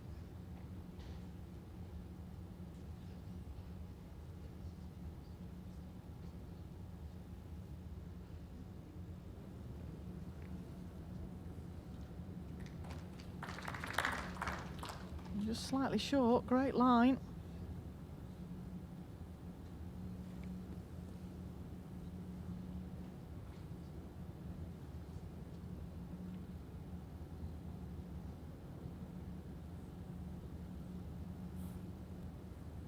Nervy ends, a tie-break ends. Ellen did so much hard work in the first set, winning it 10-1.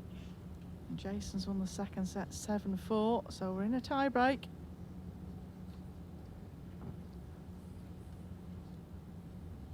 It's a good line again here, Jason. Are you a better weight than your first? Yep, good bowl. It's a great tie-break bowl.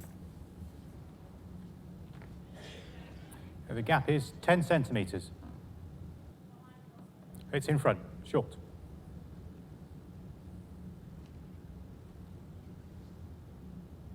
Ellen just asking the position of that bowl there.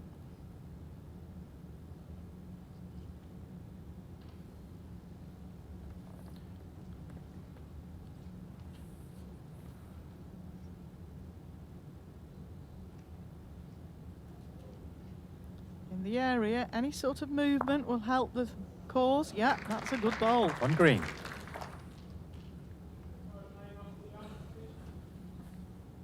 Half an inch, 1 centimetre. No, it's short, 2.5 inches.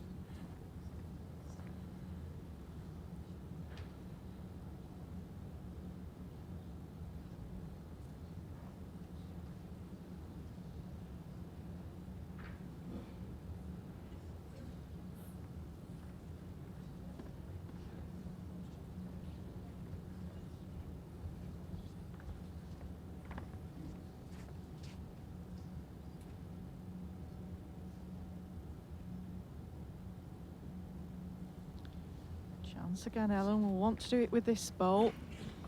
Just needs to get inside her own bowl there. Rest the green bowl out, even turn her own bowl on. Close, turn it once. On green. It's very hard for Jason here to know what to cover. Might even be worth him going a little bit deeper. As Ellen's got Timeout called. back position here. Jason has 3 timeouts remaining. Sometimes you have to sort of kind of say, I'll let you play the shot. Doesn't want to open the target up any bigger.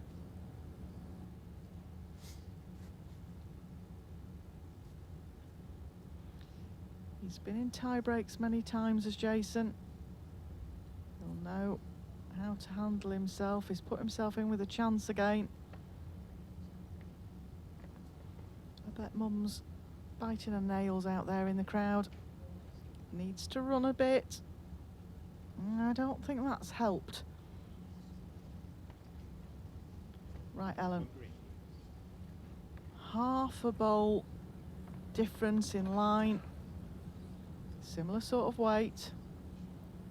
Or she can afford to go aggressive down the forehand to clip the bowl out. Yeah, going for aggressive down the forehand. Right choice of shot, Ellen. Such a young lady, 19 years old.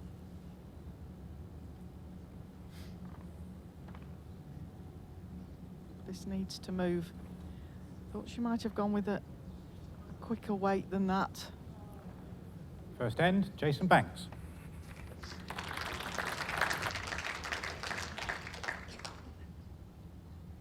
Jason takes the lead in the tie-break. It's Ellen's choice of jack. She can choose to take the jack or give it away. She's no doubt thinking about her 26-metre jack that she preferred in that first set. So Jason wins this end. He moves into the final. Ellen wins it and we go into a third end of a tie-break.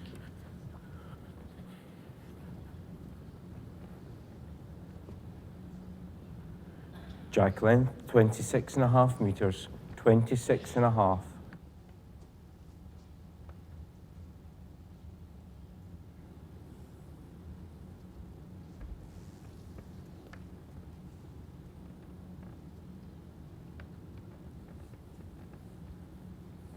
Needs a good opener here. Not bad at all.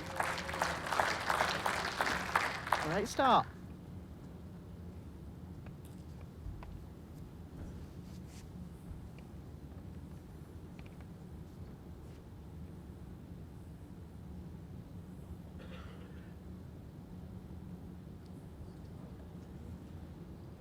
Great effort from Jason there. Just played to try and get a touch on the jack or reach the bowl. Puts himself in a good position.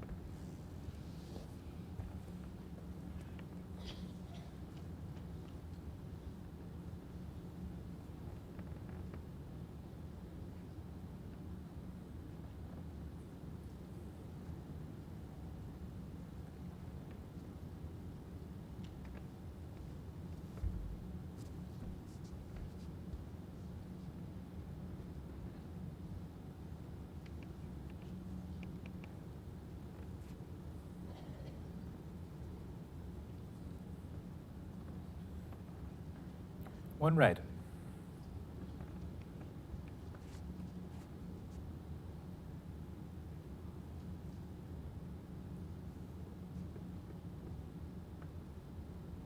Again, just take your time, Ellen.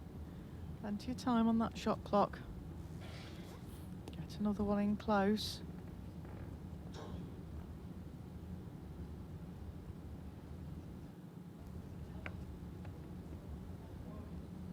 Good here. 2 red.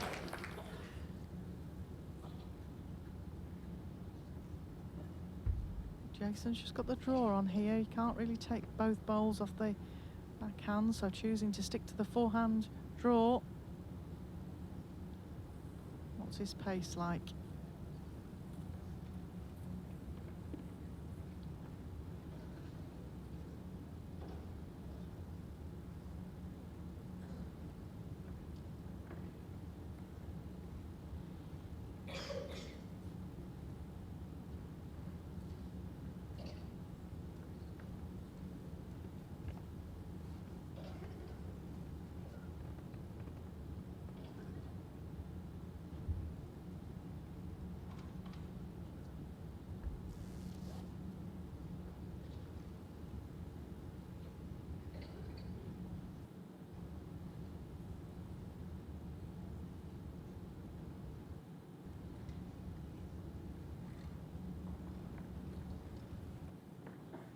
Two red. Jason's had a good look at this. He was only just a couple of feet over with his last bowl. It's a nice draw in hand is that forehand, as we've seen over the last 3 weeks.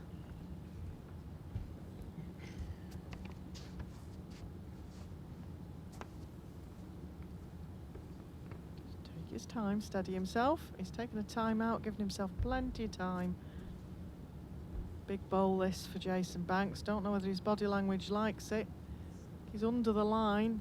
If he's reaching, he might get a bit of fortune. Not reaching. Second end, Ellen Ryan.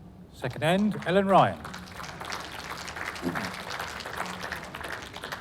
Jason has 2 timeouts remaining. All down to this end. Jason's choice of jack. Again, quite surprised to see that he's actually taking the jack. Again, normally players at this stage would elect to give themselves the last bowl.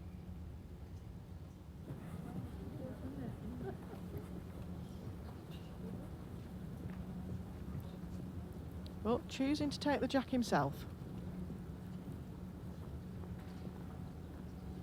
Jack length 27 metres, 27. All down to the first bowl again for Jason here. Can nail it. It's on a good line, all on his pace.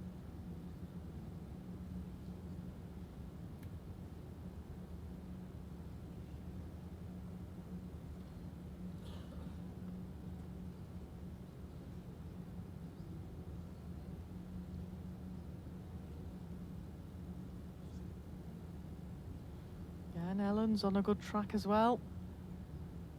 But she might have just overplayed it as well. We've seen this even in the open singles. It gets the last end of the tie break. Nerves start just coming into play a little bit. You can get the first bowl close. Onto the line here.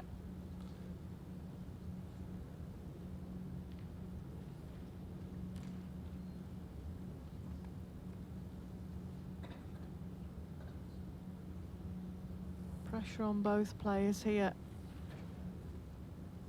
Both first timers at this World Indoor Bowls Championships.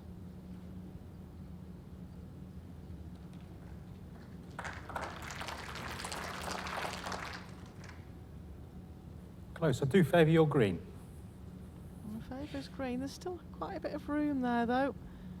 Just needs a nice draw from one of them to probably make the difference. Not sure whether this has got enough green either. It'll dip under.